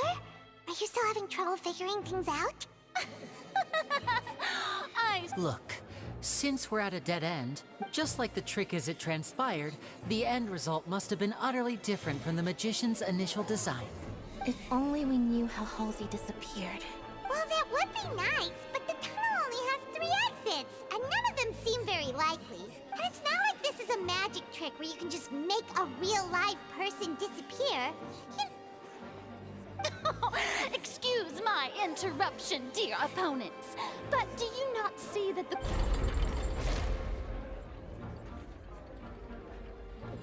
If the defense is unable to make further effective arguments, we will move on to the next stage of the trial. Linny was not in the tunnel at that. The sound we heard may have come from a. The deceased's name is Cowl, Linny. The vase was not broken by chance. It was used to... Finally. Oh, Paimon gets it! It all comes together if Halsey disappeared instead of being kidnapped. Lynette escaped from the water tank, vanishing gradually and leaving only clothes behind. If there's a similar method where a person could be transformed into water... How could a person ever be transformed into water? This is reality we're talking about here, not some magic trick. Must we really? I should think that of anyone. Your friend Linny already knows this truth very well. Magic tricks are ultimately just illusions and... Even so, I trust the Traveler's judgment. The truth must be out there somewhere. Perhaps some new line of reasoning may open if we try to gather all the focal points that don't make sense. Since Cal was the deceased, we haven't placed much attention on him. But given that we aren't making much progress with the case, it wouldn't hurt to have a look at his belongings, would it? People really do come up with all sorts of harebrained schemes when at the end of their rope. Nevertheless, I believe that this is a reasonable request on the part of an attorney. Since the trial does indeed appear to be at an impasse, I believe that additional evidence may help us make more progress. Okay, you look dope. Guards, please step into the lounge and examine the personal effects of the deceased Cowl. Oh? We are still examining the items, but we have already made critical progress that we feel must be shared with everyone post-haste. We discovered several test tubes of fluid within Cowl's baggage, each labeled separately. The notebook in his backpack claims that these fluids are... water from the Primordial Sea. The Primordial Sea?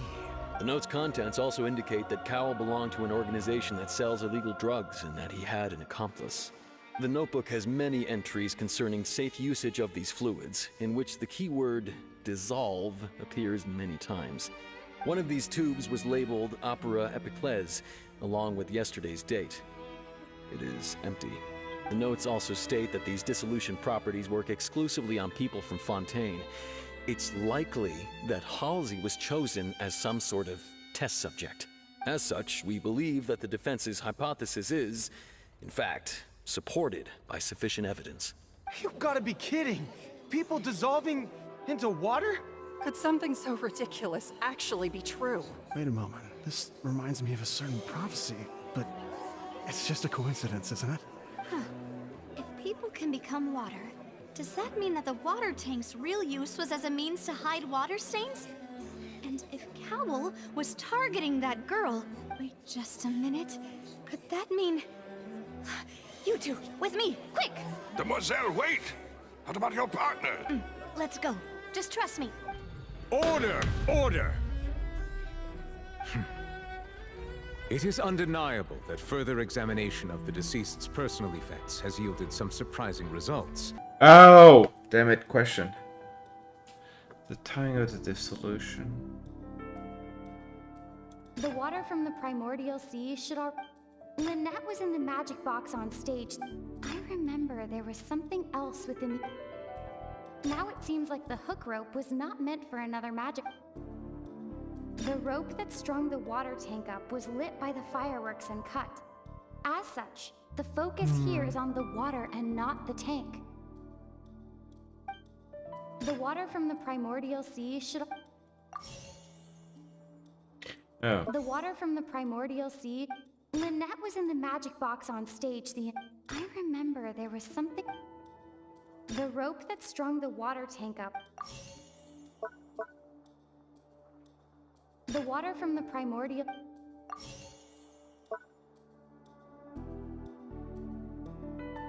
Lynette was in the magic box on stage... I remember there was something else within the inner layer of that box. Lynette was in the magic box on stage... The rope that strung the water tank up was...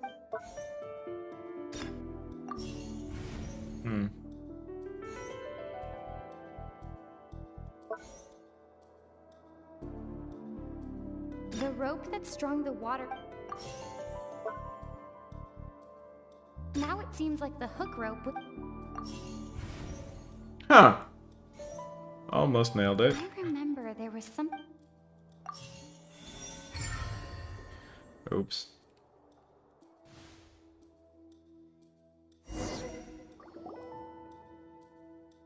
Ahem. It's in the original plan.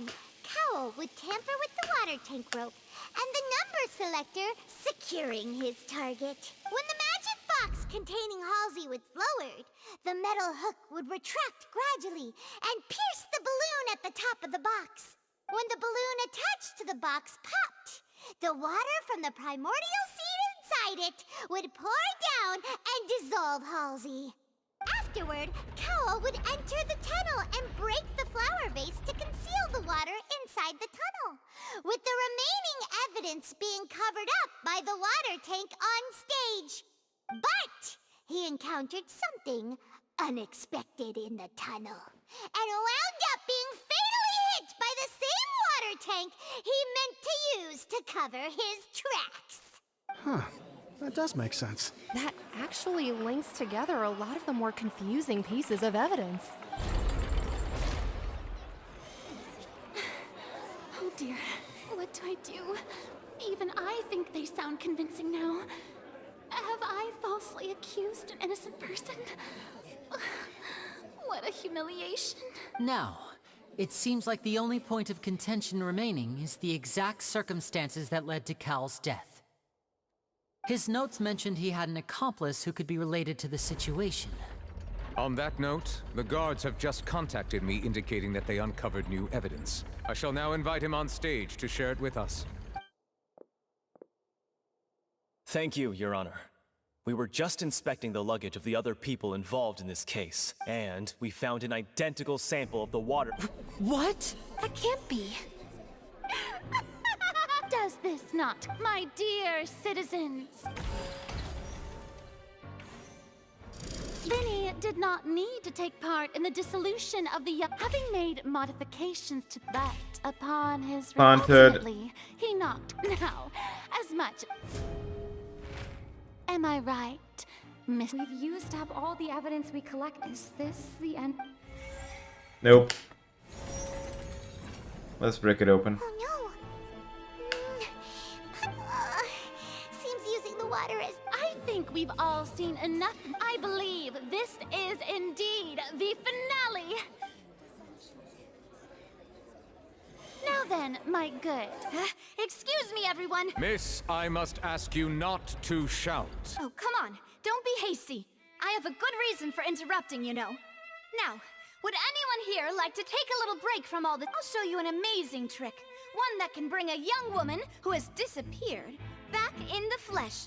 What in the world is... No offense, miss, but... Come on now, don't be silly. Magic is all about misdirection, isn't it? It often conceals the truth while presenting a fascinating illusion. But once everyone believes the illusion, can't magic reveal the truth to them once again? And wouldn't such a trick be the most marvelous finale to today's performance? Come on, Lenny and Lynette, give it another go. But as the magic makers and stars of the show, I think I understand.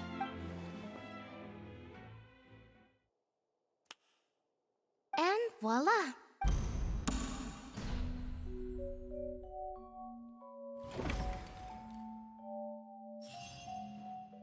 What the hell? Sorry for the interruption. Wait, isn't that Halsey? To be clear, I'm only here because this person told me that if I testified, the merit of doing so would lessen my sentence. I was hiding outside this room listening to the proceedings because I was afraid that I would be the one put on trial. I was just feeling happy that no one had noticed me, and then before I knew it, she caught me. that'll teach you to underestimate us three. Where should I begin? I'm sorry. I'm the one who killed Cowl. I admit it. What? Why? Firstly, my name isn't Halsey. It's Lillian, and I'm originally from Mondstadt. I heard that Linny's show was gonna be a real thriller, but I missed the chance to buy a ticket, so I stole one. That's how I make a living. I steal stuff here and there. And I'd never been caught before. But I was noticed at the harbor a few days ago, and I barely got away. Lenny was the one who caught me in the act. Hey, no wonder you look familiar. So you were the thief. Lenny even mentioned that you were pretty skilled. Well, and I thought that would have been the end of it, but then the number selector chose me. He even mentioned the Fortress of Meripede. That's a prison, isn't it? So you can imagine how shocked I was. I thought he was onto me for sure. So I played along with the show while looking for an opening to flee. But then I got water poured on me for no reason, and then someone jumped into the tunnel to nab me. I wasn't going to take that lying down, so I knocked him out and stuffed him into the box. There was nowhere to run from there, though, so I had to change my clothes and hide in a box containing performance costumes. I slipped out after the first guard arrived at the scene and continued hiding inside the opera house. Can a person even hide in there? But I swear I didn't know that the water tank would fall down. Really, I swear it. Had I known that, I wouldn't have put him in the magic box. I may be a thief, but I'm no killer.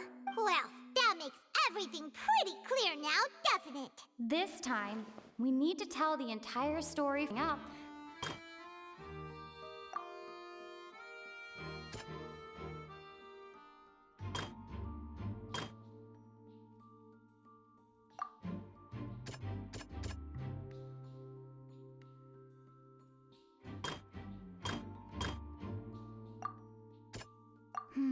No.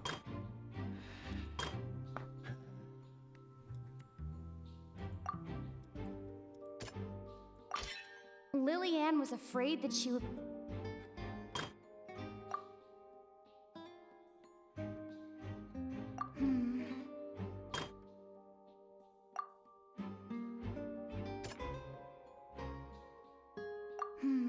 Oh.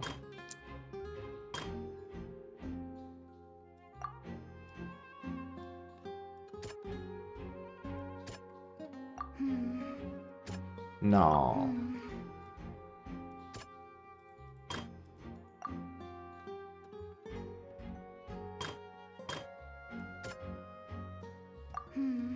What? The strange sound wasn't from a fight. Oh, right. That. And it's Ace Detective Paimon time! Having been selected out of the blue, Lillian panicked. Her panic only intensified after she entered the tunnel and had water poured on her head. So she kicked the door open, producing the thud we all heard.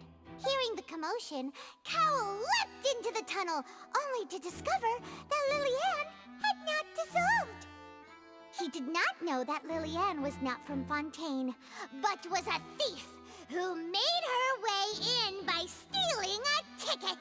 Mistakenly believing that the water from the primordial sea needed time to take effect, he tried to force Lillian back. The two broke the flower vase during the struggle, but Lillian came out on top, knocking Cowl out and putting him in the box.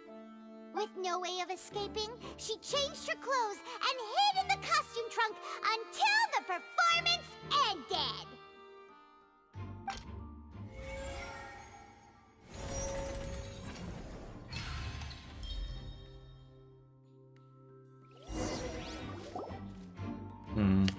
She knew that she would have to go through guard inspection if she tried to leave afterward.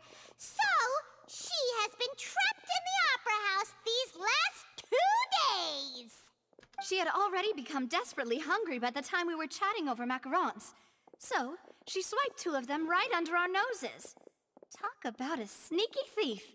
Oh. At this point, all the events that happened in the tunnel have now come to light. Ah, so Bravo! Now then, Lady Farina, do you wish to speak against the defense's statements? you at least have left me with some dignity. Absolutely fucking not. Wow, look at that.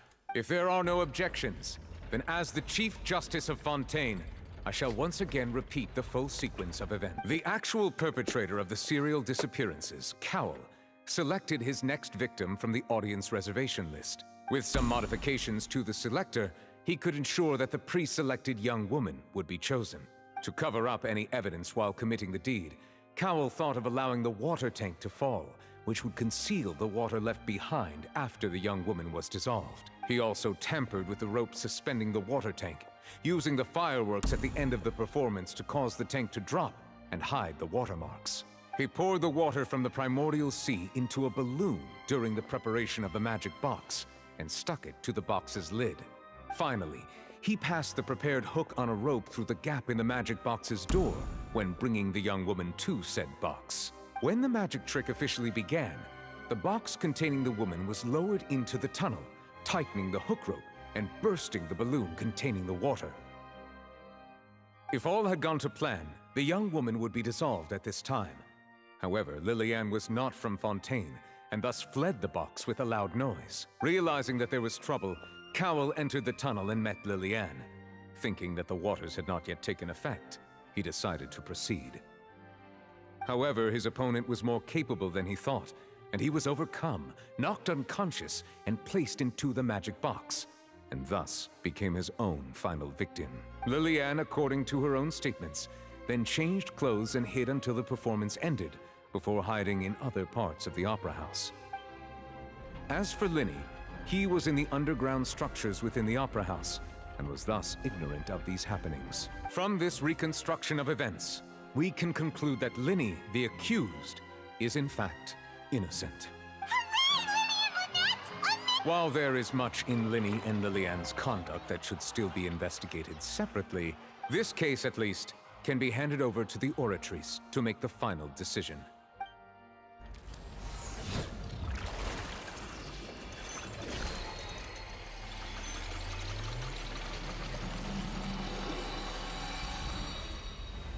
Musai.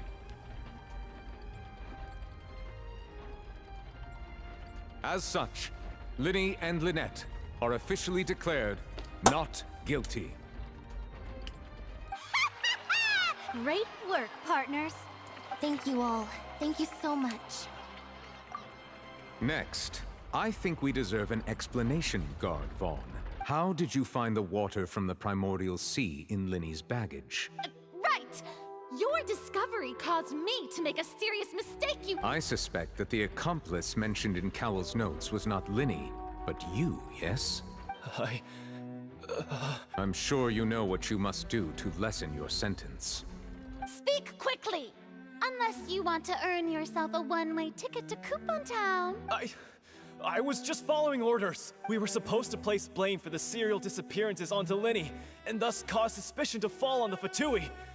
The higher-ups said this was the best opportunity to do so. And now that your plan has fallen through, and the secrets of the water have been revealed, you have become a liability to said higher-ups, yes? Therefore, you would be wise to tell everything you know, and seek the protection of the guards. Nice. Yes!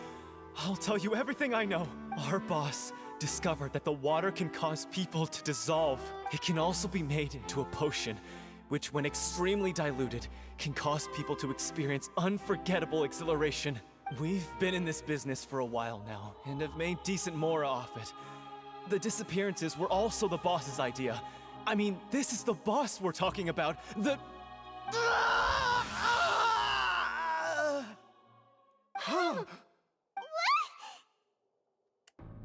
Yep. And now he can no longer talk. Such ruthlessness. I shouldn't have expected any less of them. An outrageous act. All present, please submit to inspection immediately.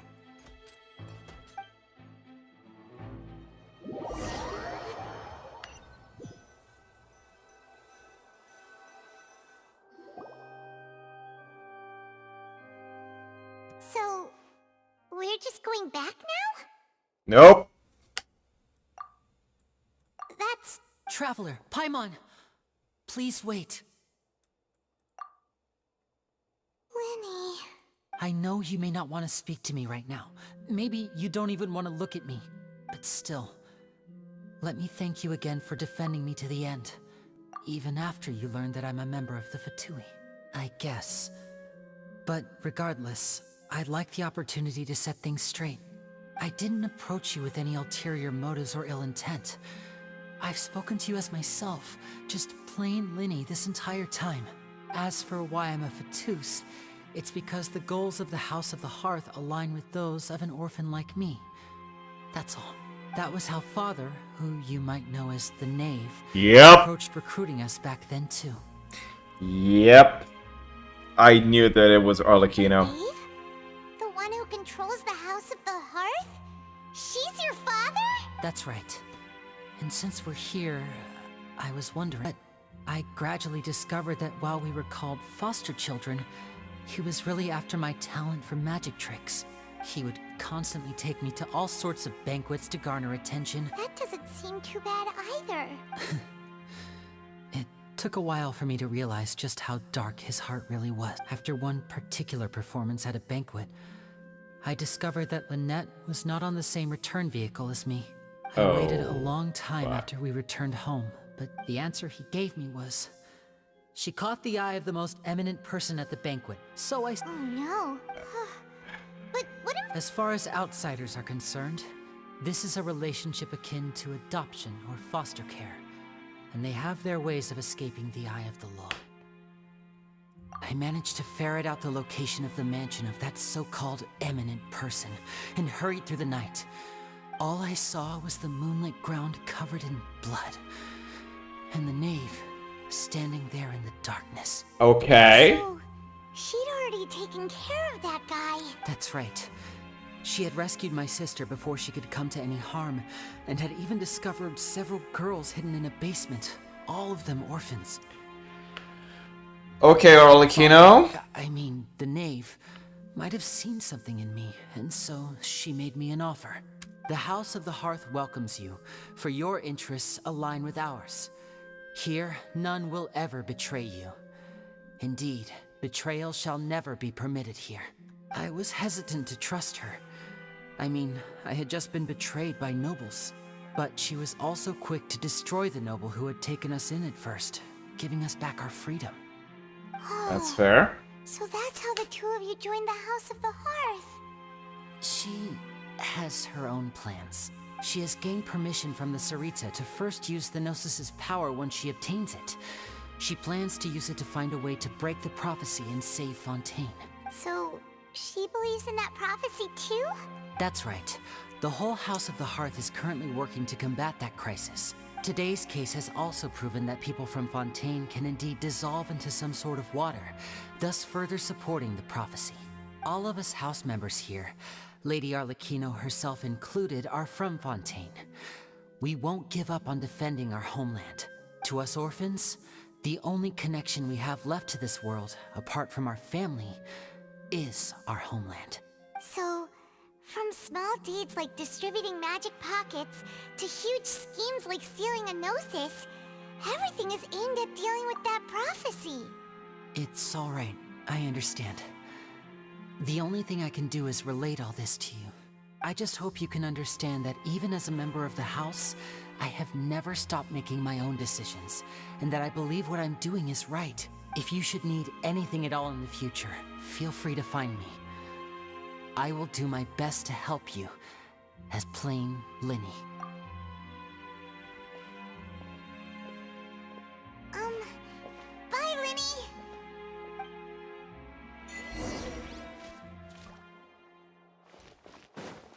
Do not pull this again. Do not. Hey there. What was with the disappearing act you pulled right as the trial ended? Were you looking for us, Navia? Well, this whole thing isn't exactly over, is it? I do feel that we're getting closer to solving the serial disappearances case, though. Huh? What's wrong, my dear partner? Besides, are you sure we're the ones who can crack a case that's been cold for decades now? And given that there's new evidence from the trial, there should be a trail of breadcrumbs for the Hydro Archon's people to follow now. Ah, I see. Well, I won't lie. I'm a little shocked to hear that from you. But I suppose you are just travelers who have only arrived in Fontaine after all. Sorry. I might have been too presumptuous. Don't say that, Navia. Ah, and we were having so much fun investigating with you, too. was like having new waters flowing into a stagnant mire. Yeah. Wait, should we have a farewell meal? Huh? Do we really need to get that Well, I'd just like to have a proper ending to every important memory. Anyway, it would just be a meal, so it shouldn't take up too much of your time. You don't have to twist my... Oh, wonderful. In that case, why don't we return to the Court of Fontaine and head to the Hotel de Boer? I believe we'll make it just in time for dinner. All right then, let's have our farewell meal.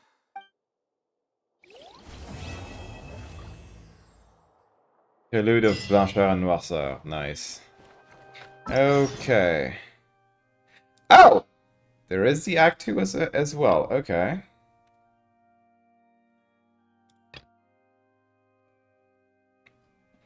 Hmm. 10:09.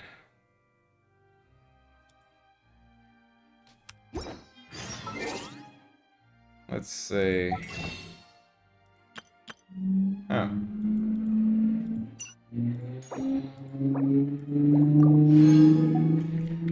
Alright.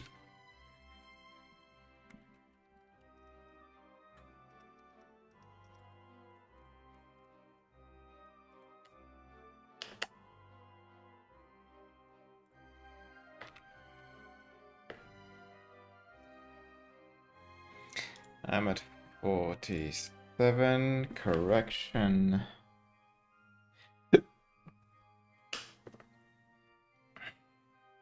Yeah, I'm still... Oh, no, I'm at 50.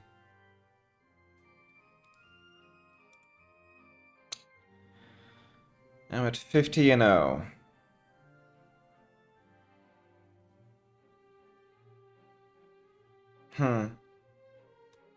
Yeah, no.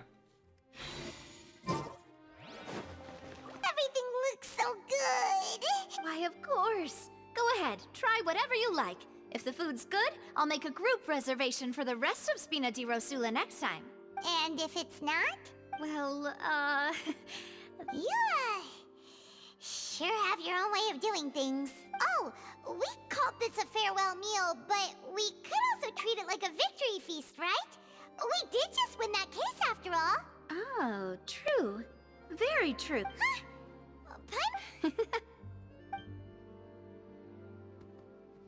Speaking of cases, do you think that the mastermind behind the serial disappearances will get caught soon now that this has all happened? Nope, that's going way higher. We've certainly taken a big step forward, but I feel that's about it. We know that there's an organization that means to dissolve these young women, but we still don't know what they are really after. If it hadn't happened right in front of us, Paimon wouldn't have ever believed that a person could be dissolved like that. Right? Yet it was because this was such a preposterous notion that the investigation could never really move forward before. Ugh. If only that guy could have finished speaking! We were so close to hearing who was behind it. In such investigations, even the smallest step can seem like a yawning chasm if the trail of clues is cut off. To be honest, I don't have high hopes for any follow-up that the authorities might conduct. It's not that I don't have faith in their ability, it's just that a different perspective is required in some matters. It's easy to guard against and deceive a single narrow perspective. A shift in thinking is required at such times in order to produce a breakthrough. Which is exactly why the Spina di Rosula exist. Those highfalutin folk are not all-knowing. That's why we exist. To seep into the cracks where filth falls through. Seems Paimon thought things were simpler than they actually are. It's all right.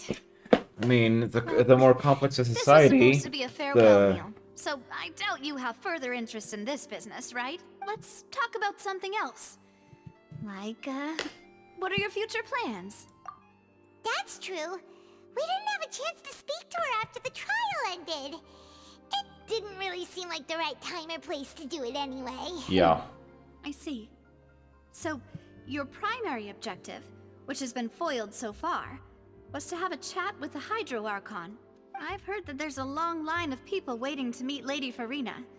I suspect you'll be waiting for quite a while, considering that you missed your chance today. Yeah, We've heard that she's super popular here in Fontaine, and that it'll be tough getting any of her time.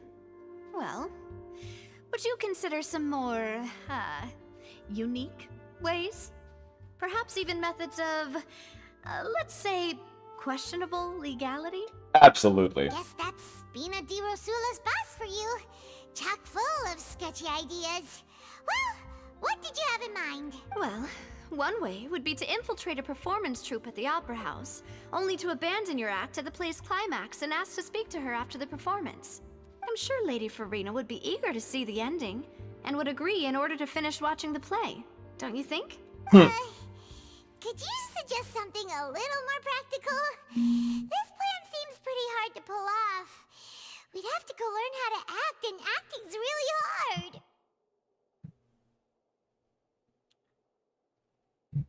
Karina. Nice. Alright, here's another.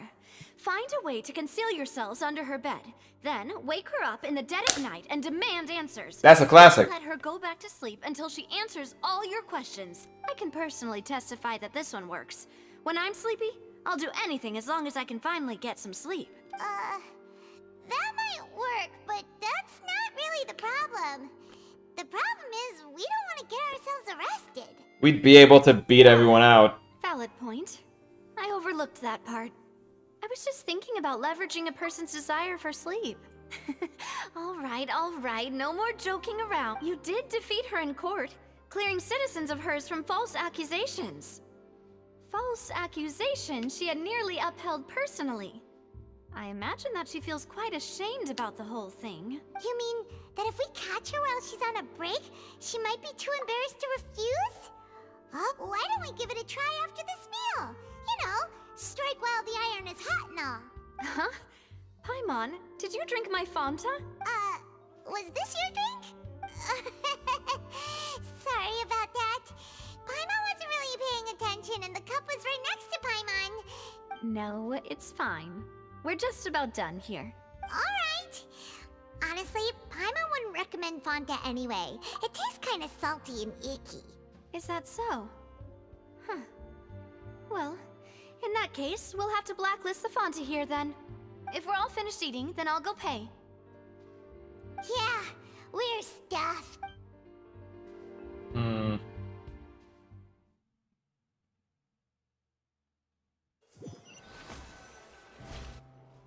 Oh, so full. Paimon can barely float anymore. Can't you see Paimon barely an inch off the ground? Nice. Okay. As for expenses this... Hey, Navia! What are you doing over there? Oh, nothing. It was just a meal, you know? Nothing the Spina di Rosula can't cover. Let's get ready to try to meet the high... So this is goodbye, huh? Well, if you do encounter any other trouble in Fontaine, you're always welcome to contact the Spina di Rosula. I'll give your requests the highest priority. In any case, I wish you smooth sailing. I'll see you again, partner. See ya! Stop it. Okay.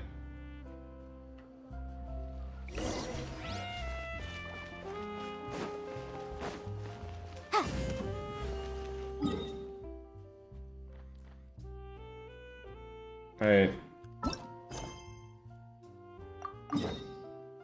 Ah.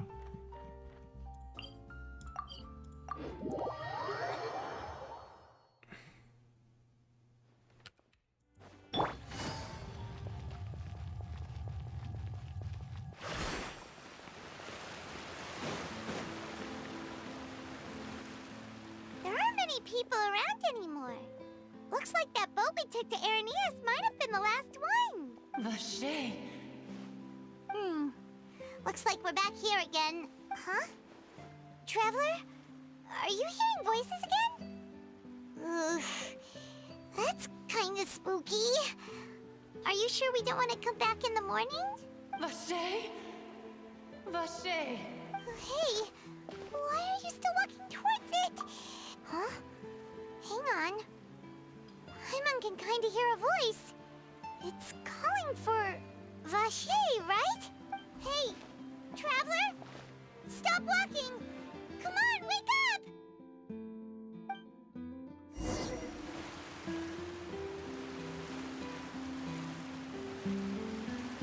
Yep.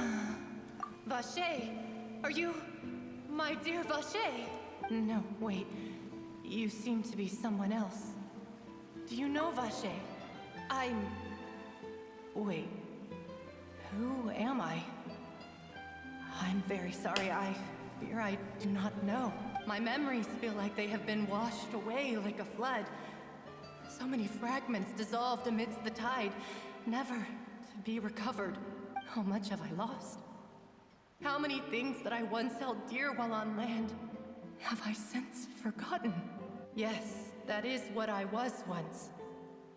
But now, I am but the consciousness of one who is lost, therefore. I do not know how I came to be like this either. I only vaguely remember being covered in light blue water, and then all grew dim. I also remember going to many places. I loved adventure, loved exploring places of peril. No matter where I went, Vache would go with me. I knew how dearly he loved me, and I also loved him equally as much. But now, we can no longer go back. The pain of such parting, I never knew how heavy it could be. No, our reunion no longer has any meaning. There is no way for us to create any new memories. The thought of me gives him no succor. So let it lie forgotten beneath the waters. If you meet Vache, tell him not to look for me. Tell him to move on. That is the only thing I still remember. Perhaps that is so. As I was submerged in the waters, losing consciousness, I saw Vache above the surface. His eyes were filled with such sorrow. If only I could have comforted him. Told him that I did not suffer. Indeed, I had felt a great warmth. Is that what you call it? Dissolving. If anything, I consider it a form of release. It was a state of neither fear nor frenzy, with only an endless peace, like the water's still surface. Ah! So that's what it is. Fontaine's purebloods are actually just oceanids in human form, and then the primordial waters forced them back into ocean forms. Huh. That's interesting.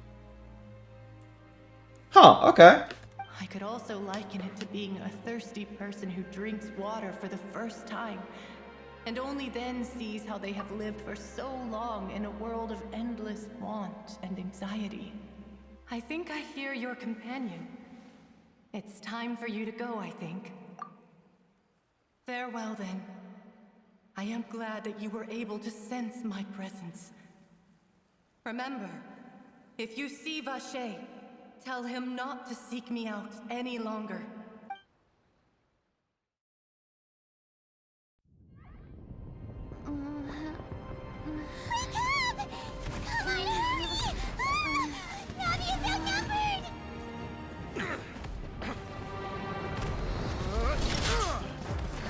What the hell is happening?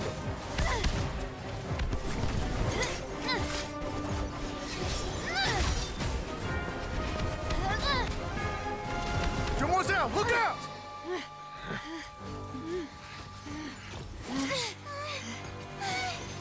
Dear God, it's a whole army of Gardamex.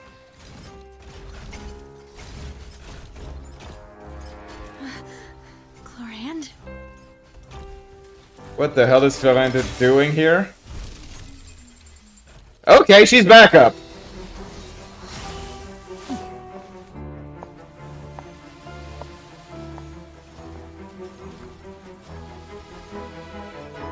Quick, now's our chance!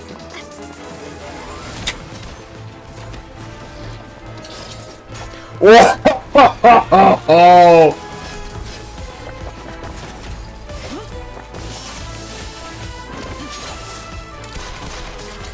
Okay, she will use the gun. Nice.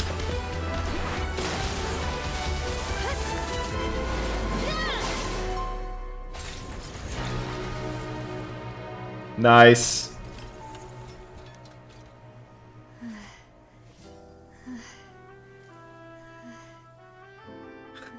Nice.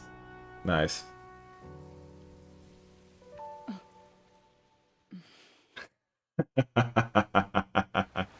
Yeah, the fuck.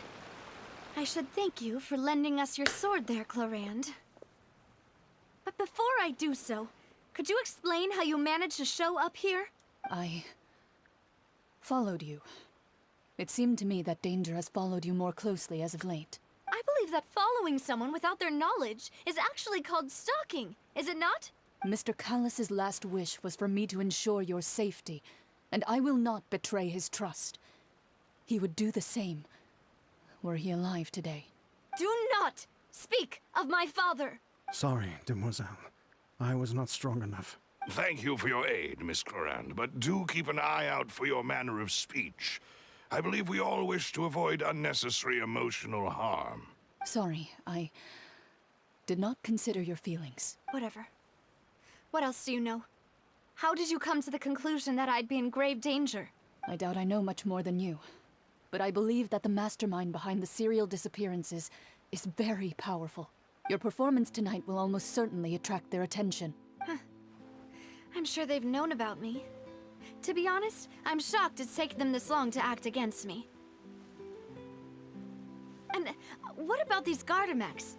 I thought only those associated with a Maison Gardiennage could control Maison Gardiennage? None of these mecha have serial numbers. I was sure to check a moment ago.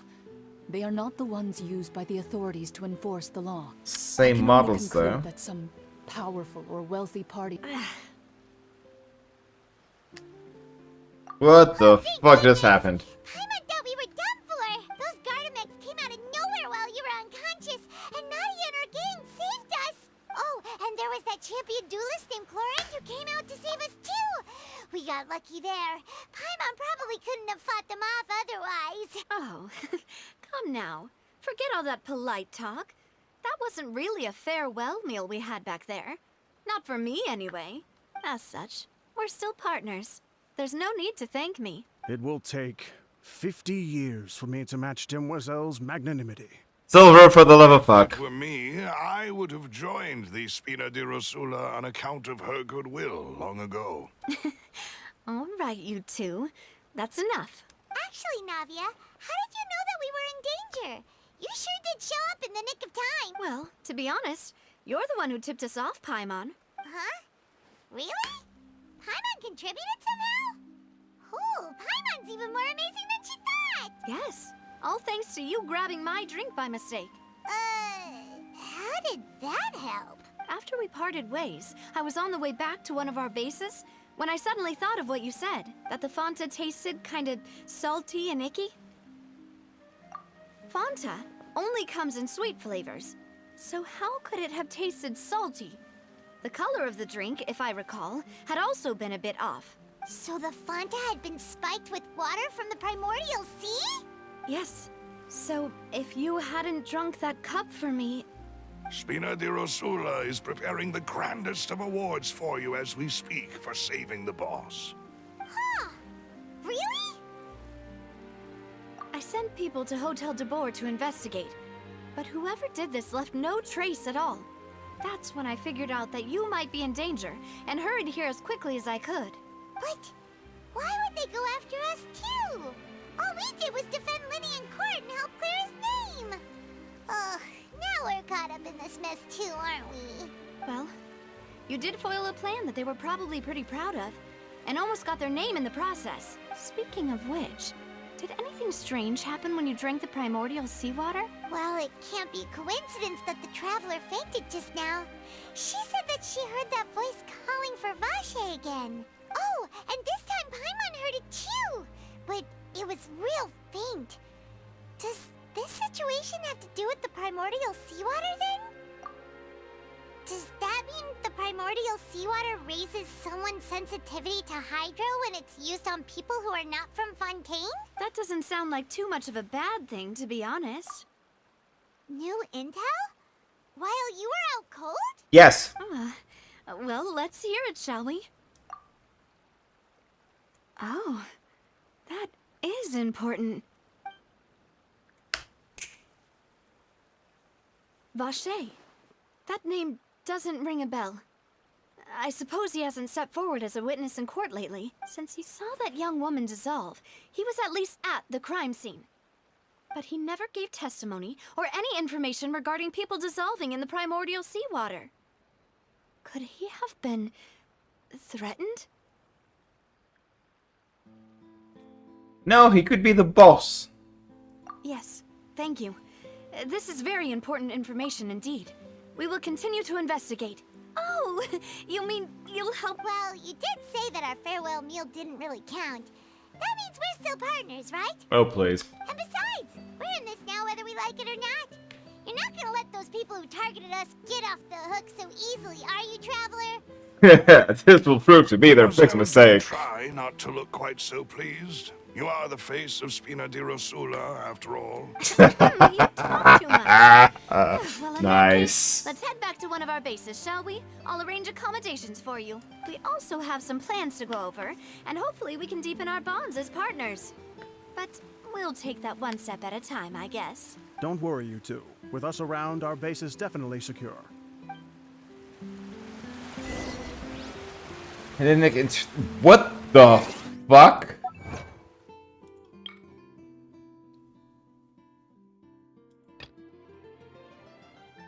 Nick Infodjovic? No. Anyway, let me just note these.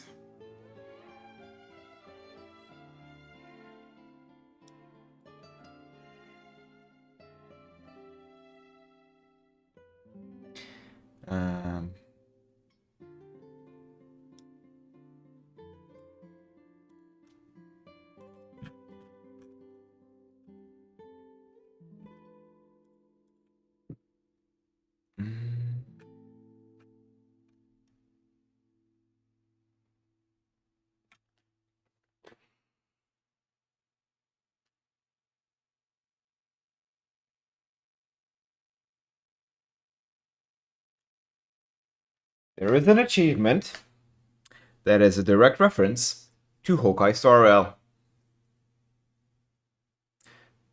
The Melusine Birthday Cake achievement is called It's Fish, I Added Fish. There is an achievement for what's her face? The emanator of... Damn it, the smart ones. Shit. Not the preservation. I have the logo, but I don't have the name.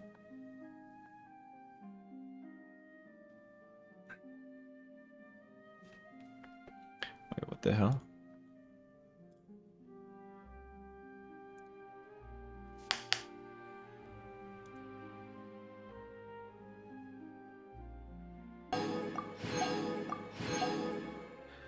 And then I'm guessing, yep, one here. Wave Riding Adventurer.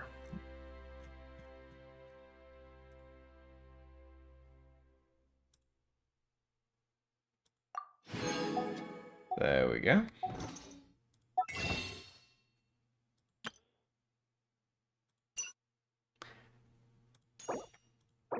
I really don't have enough to get the Turbo Twink. Navigating the world is a whole lot easier with a few different identities to choose from. Need me to...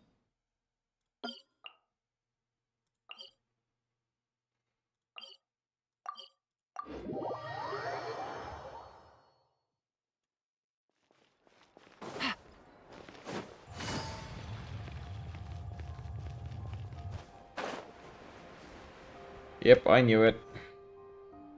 It's right up ahead, but I've been keeping watch, Demoiselle. I haven't spotted anyone suspicious thus far. Huh. Very good. But let's not let our guard down for now. I shall find rooms for our respected guests. Thank you, Malus. Now, let's continue, Traveler.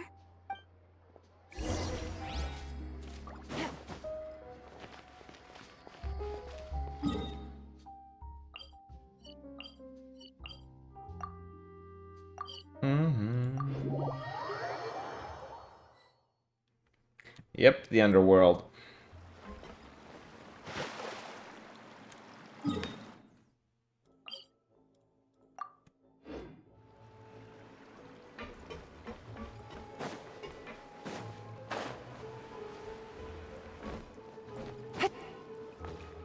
Legal advisor.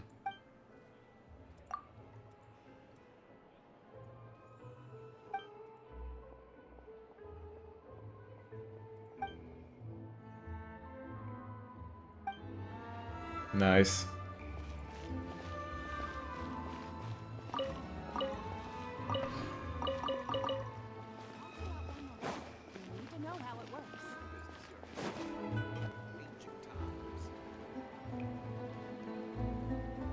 So, this is your base?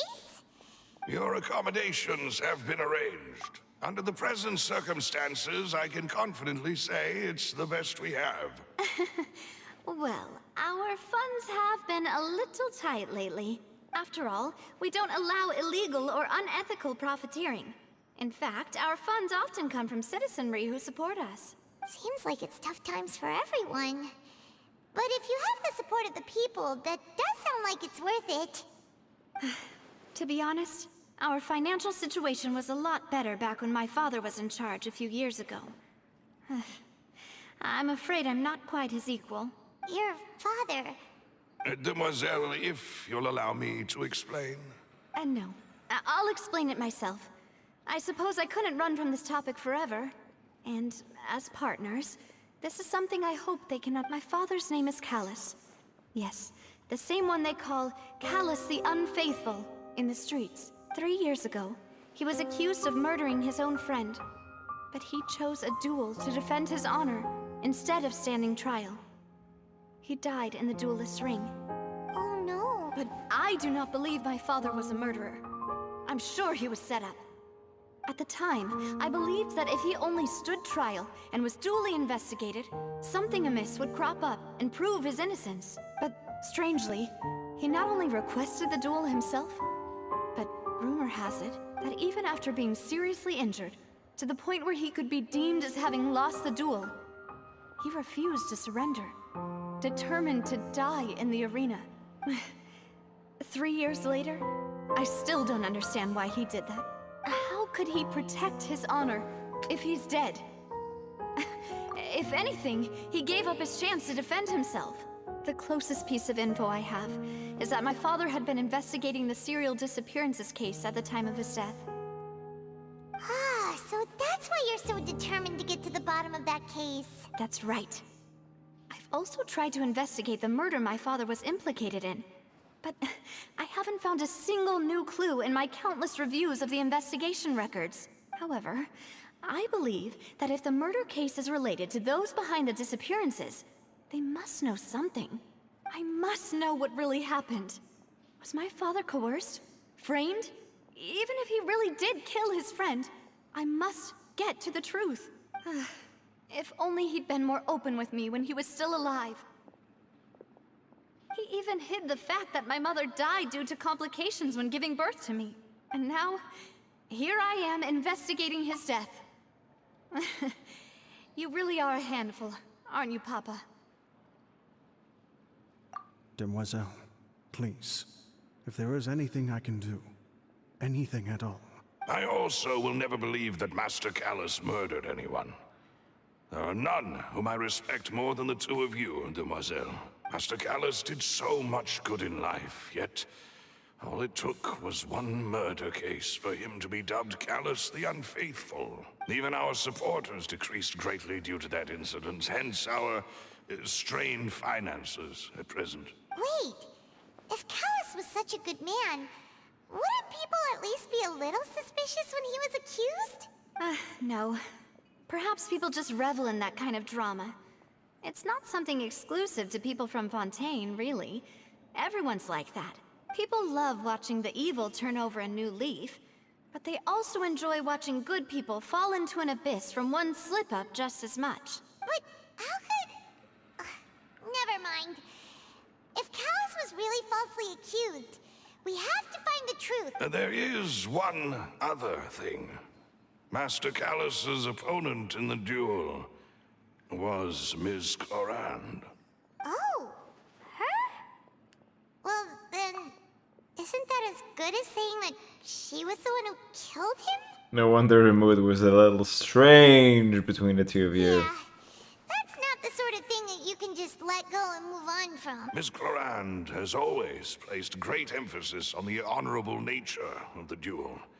If her opponent doesn't yield, she will not stop either.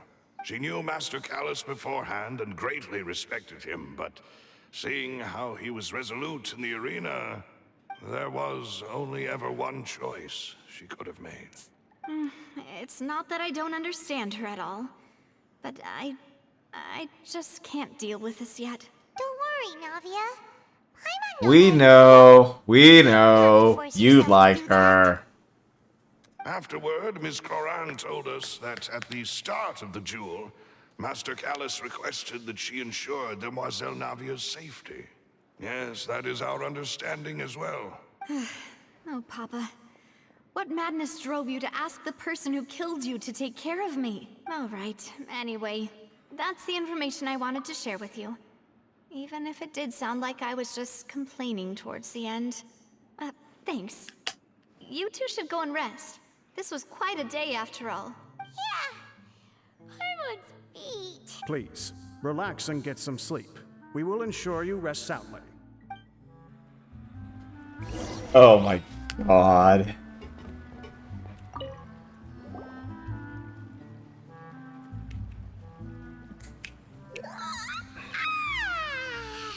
Paimon slept so well. This place feels almost too safe, huh? Navia? Where did the other two go? I sent them back to Poisson. It's Spina de Rosula's place of origin, and where we have our headquarters.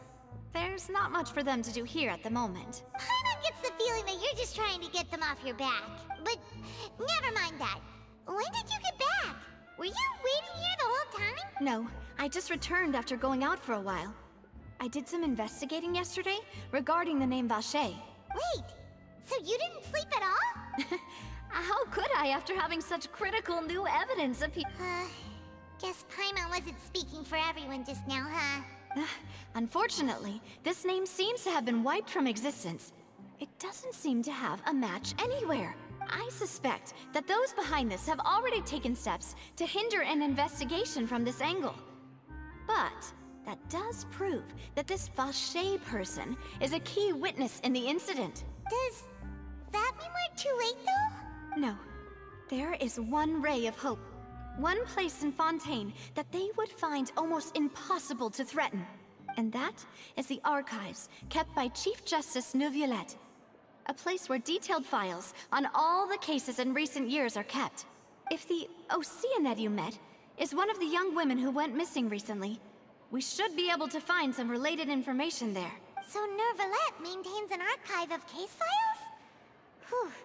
Guess that's the hard-working Chief Justice for you. In that case, let's go talk to him, shall we? With official matters.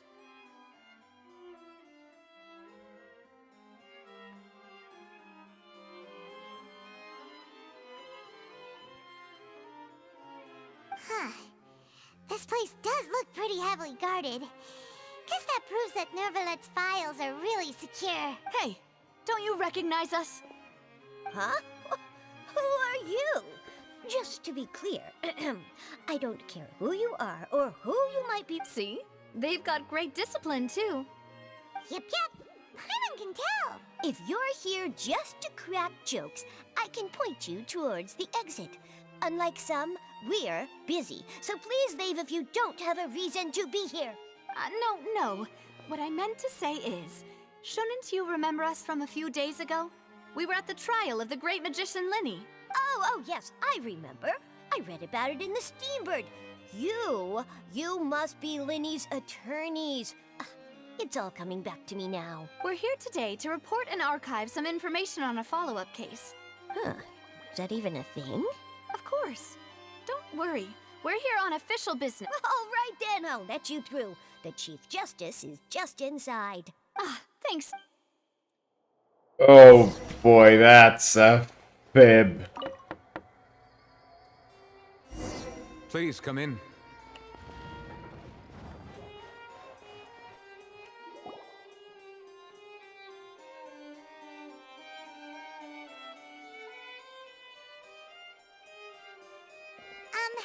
Sorry to barge in, Monsieur Nervalet. We only lied to get in because we didn't know any other way. It's all right. Please let me know how I may be of assistance to you. So you're not mad at us? We're looking for a man called Vacher. He may have been an eyewitness in the serial disappearances case. If we can find him, we may be able to unearth some key information on the case. Ah, I see. In that case, please wait here a moment while I browse through the files. That's interesting. Like, yeah, okay, fine. Oh, right. Who knew that Nervalet would be so easy to talk to?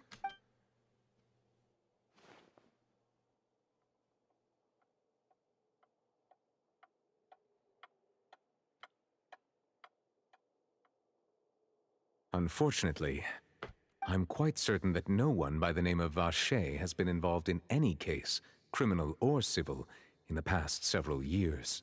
There are no records of him either in the files or in my memory. Traveler, what if it was really just a dream? Is that so? All right then. Thank you so much, Monsieur Neuvillette. We'll take our leave now. Ahem.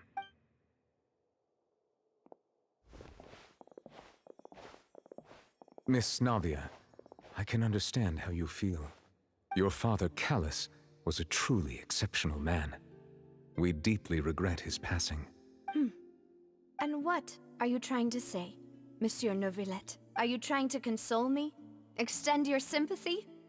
Or just express some tendril of regret? No. You are not trying to do any of that.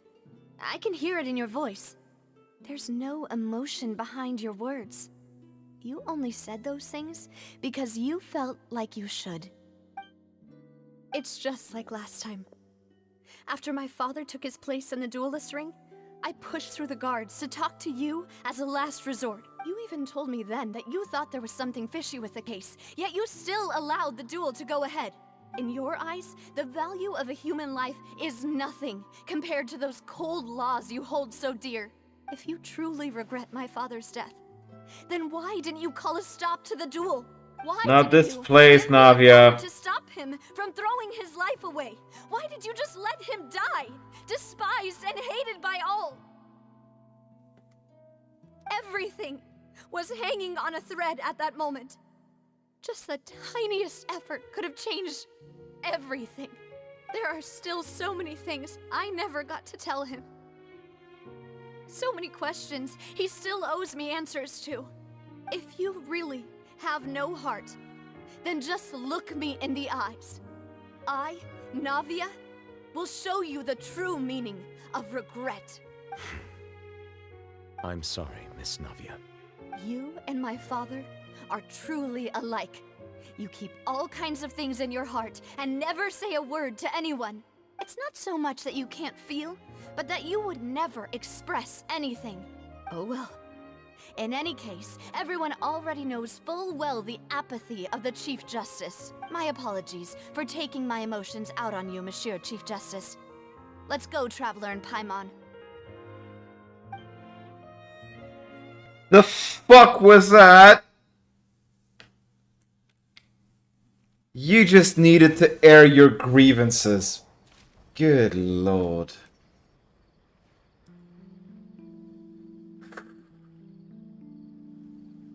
Navia, are you okay? I'm fine. Rain. It's raining. You're right. Wasn't it still sunny when we went into the building? And there shouldn't be any active trials today. How strange. Now that I think of it, on the day my father was convicted of murder, it was also raining. What is it? Did you think of something? Yeah, he was outside. It was uncovered and the rain could fall there. Why? Do you think the rain could have affected the crime scene? That thought has occurred to us before. We've even expanded the search area to try to account for that. Nope. Didn't find anything of value. This is Neuvillette. Oh? Wait. You don't mean... So you're saying that the true murderer could have been turned into water? And then got washed away with the rain? Yeah. And if that's what had happened, then no one would have believed your dad, even if he explained what he saw to the authorities. I really think I found a true genius for a partner. You're completely right. How did I not connect the dots earlier? All right, let's go to Poisson. With this new lead in mind, we'll get to the bottom of my father's case for sure. Yeah, we're gonna make progress for sure this time. Do you want to go with me now? Or do you want to head over by yourself later? Great. Let's go then.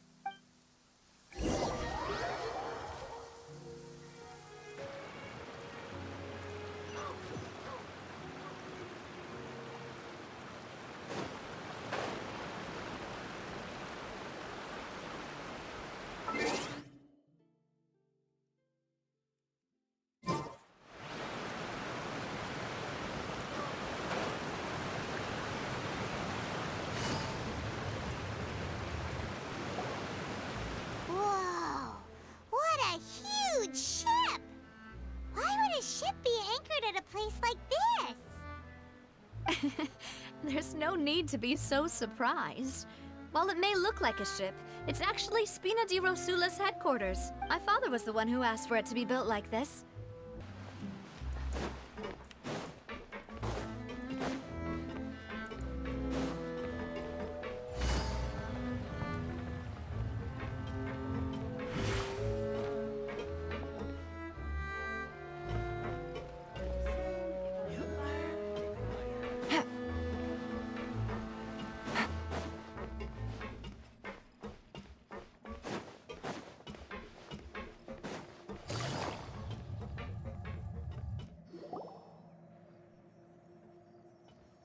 Melus, we're back!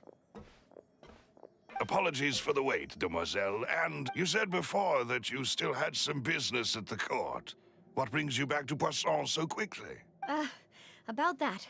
It's because my partner here reminded me of something really important. You see, what if my father's case had something to do with water from the primordial sea? You still remember, right, Melus? On that night, it was raining? Yes, the case was quite similar to that of Mr. Linney's. Both were what you'd call impossible murders. Could you tell us a bit more about what happened before? Yeah, of course. Many years ago, something called synth began to gain popularity in Poisson. At a glance, it was a kind of drink that could excite your mood and produce many pleasant hallucinations. Wait! Didn't that guard guy who turned into water also mention that the primordial water could be used to produce some kind of potion? Yes, he did. Considering what we know now, it's almost certain that synth is created using water from the primordial sea. If you drink synth for an extended amount of time, you'll suffer many side effects, such as losing the ability to focus or control your emotions. And if you were to stop drinking it completely, you'll experience flashes of paranoia and anxiety while lacking energy to do anything. As he oversaw Poisson, my father was compelled to put a stop to synth abuse and called for a complete ban of it. Boss's uncompromising attitude incurred the synth vendor's wrath, but no matter how much they threatened or bribed him, he refused to yield.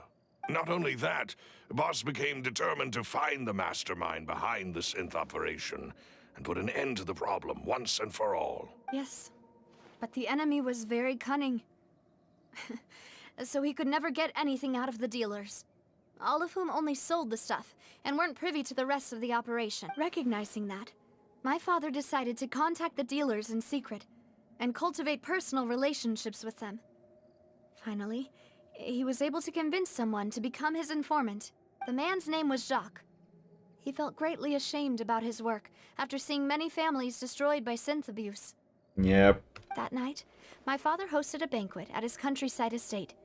He planned to meet up and exchange information with Jacques over some food. But then, we heard 2 gunshots from the courtyard. We raced to the scene and found my father, still holding a gun, and Jacques, who was already dead on the ground. Huh? How did that happen? Sounds just like Lenny's case, doesn't it? In both cases, the culprit seemed obvious, but neither appeared to have any motive at all.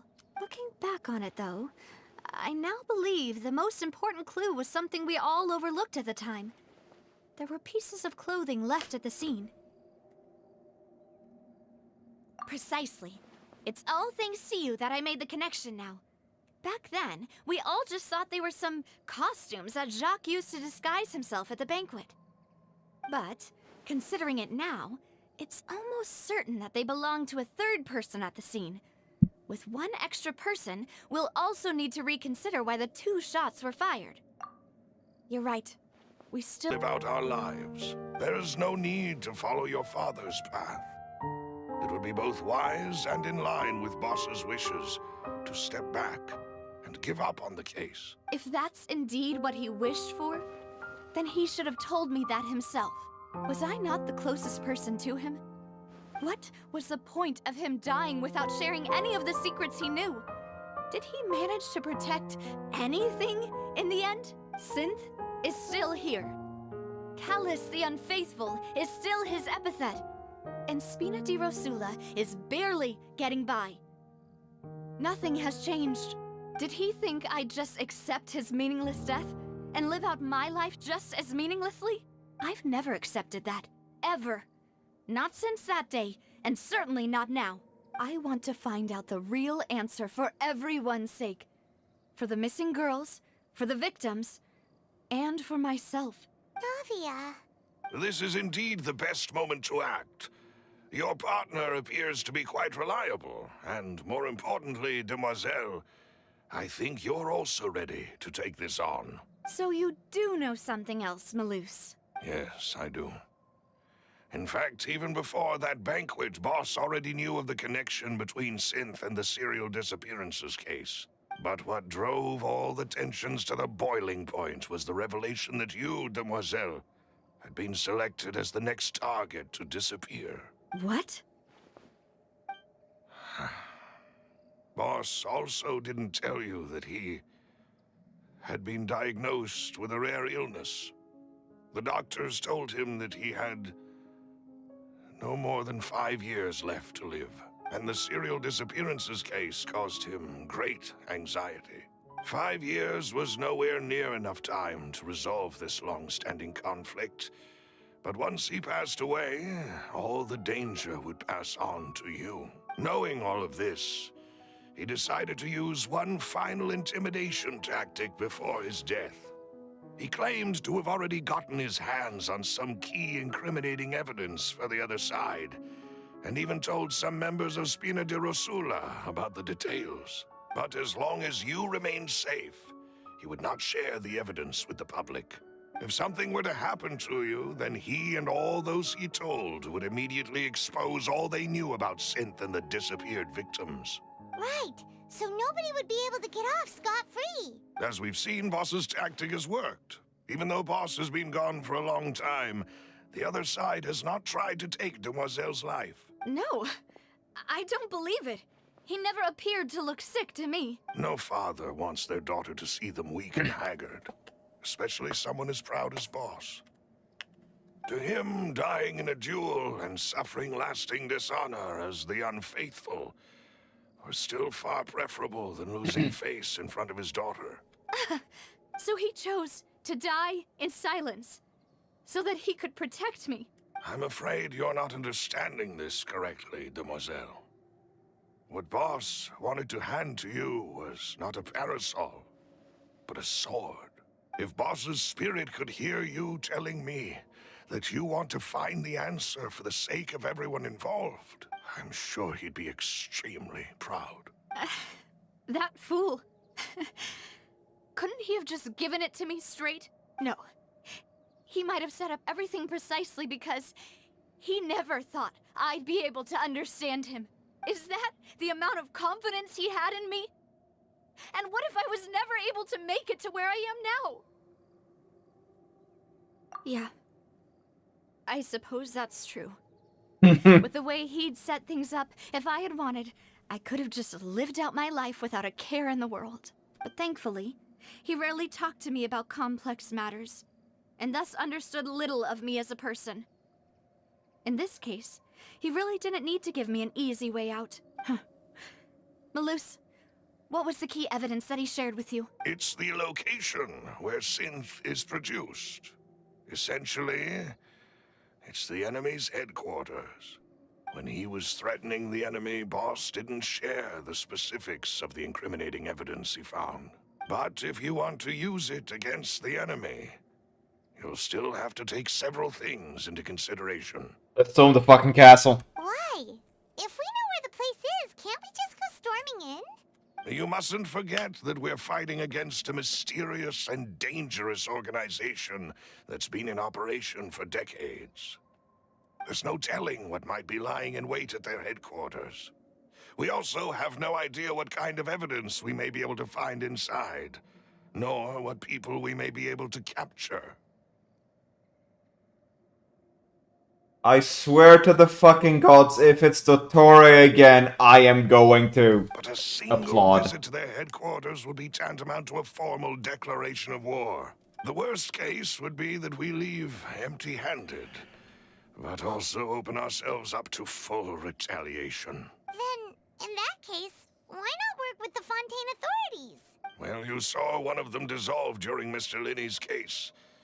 We have no idea to Rasula, or at least have an informant planted here. When I announced orders to the organization's members on Demoiselle's behalf, I used to deliberately keep a few people in the dark and observe the reactions of the synth vendors.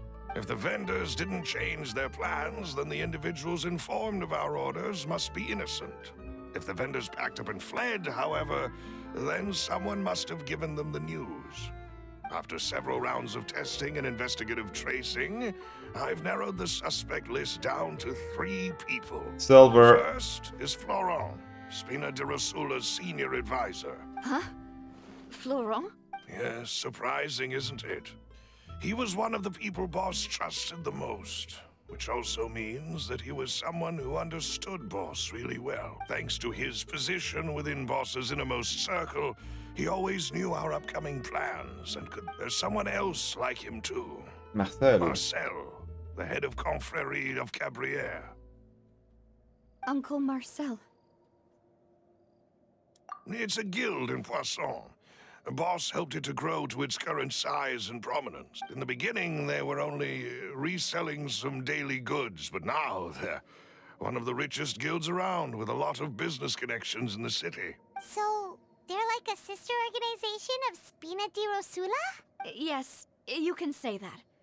When we were fighting it, it's a bit difficult to imagine someone using their own money to hunt down themselves. The final suspect is Thierry, the man responsible for coordinating information between Spina di Rosula and the guards. Although the guards mostly leave us to our own devices, there are still many activities we have to report to the local authorities. Since Thierry is always in the know about our current activities, he could theoretically always plan one step ahead.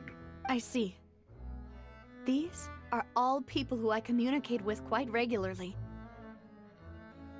To think that the enemy we've been fighting against has been right next to me all along, among those I trust the most. If you want to investigate them, please take every precaution to not alert the quarry. Judging... Of course. And thank you, Malus. You've provided us with a lot of great information. You're too kind, my lady. I'm just doing my duty. And before I forget, proving Boss's innocence would also mean clearing him of blame in Jacques' death. After that incident, Jacques' wife and daughter were taken into the Spina's care. They still live in Poisson today. If it might help, you could also pay them a visit. I can make the necessary arrangements. Oh, thank you so much, Malus. You really are the best. A new case awaits, my dear partner. I hope we can work together to uncover the truth and end this case once and for all. Oh my god. Alright, I'm gonna cut this, lads, cause, yeah, it's interesting, and I actually want to continue, but it's like 11:10. It's 11:11 in the evening, and I'm like, I'm gonna go sleep in a bit. So, yeah, that was actually fun. As usual, Genshin keeps me fucking hooked. God damn it. How are you? How dare you? Peace.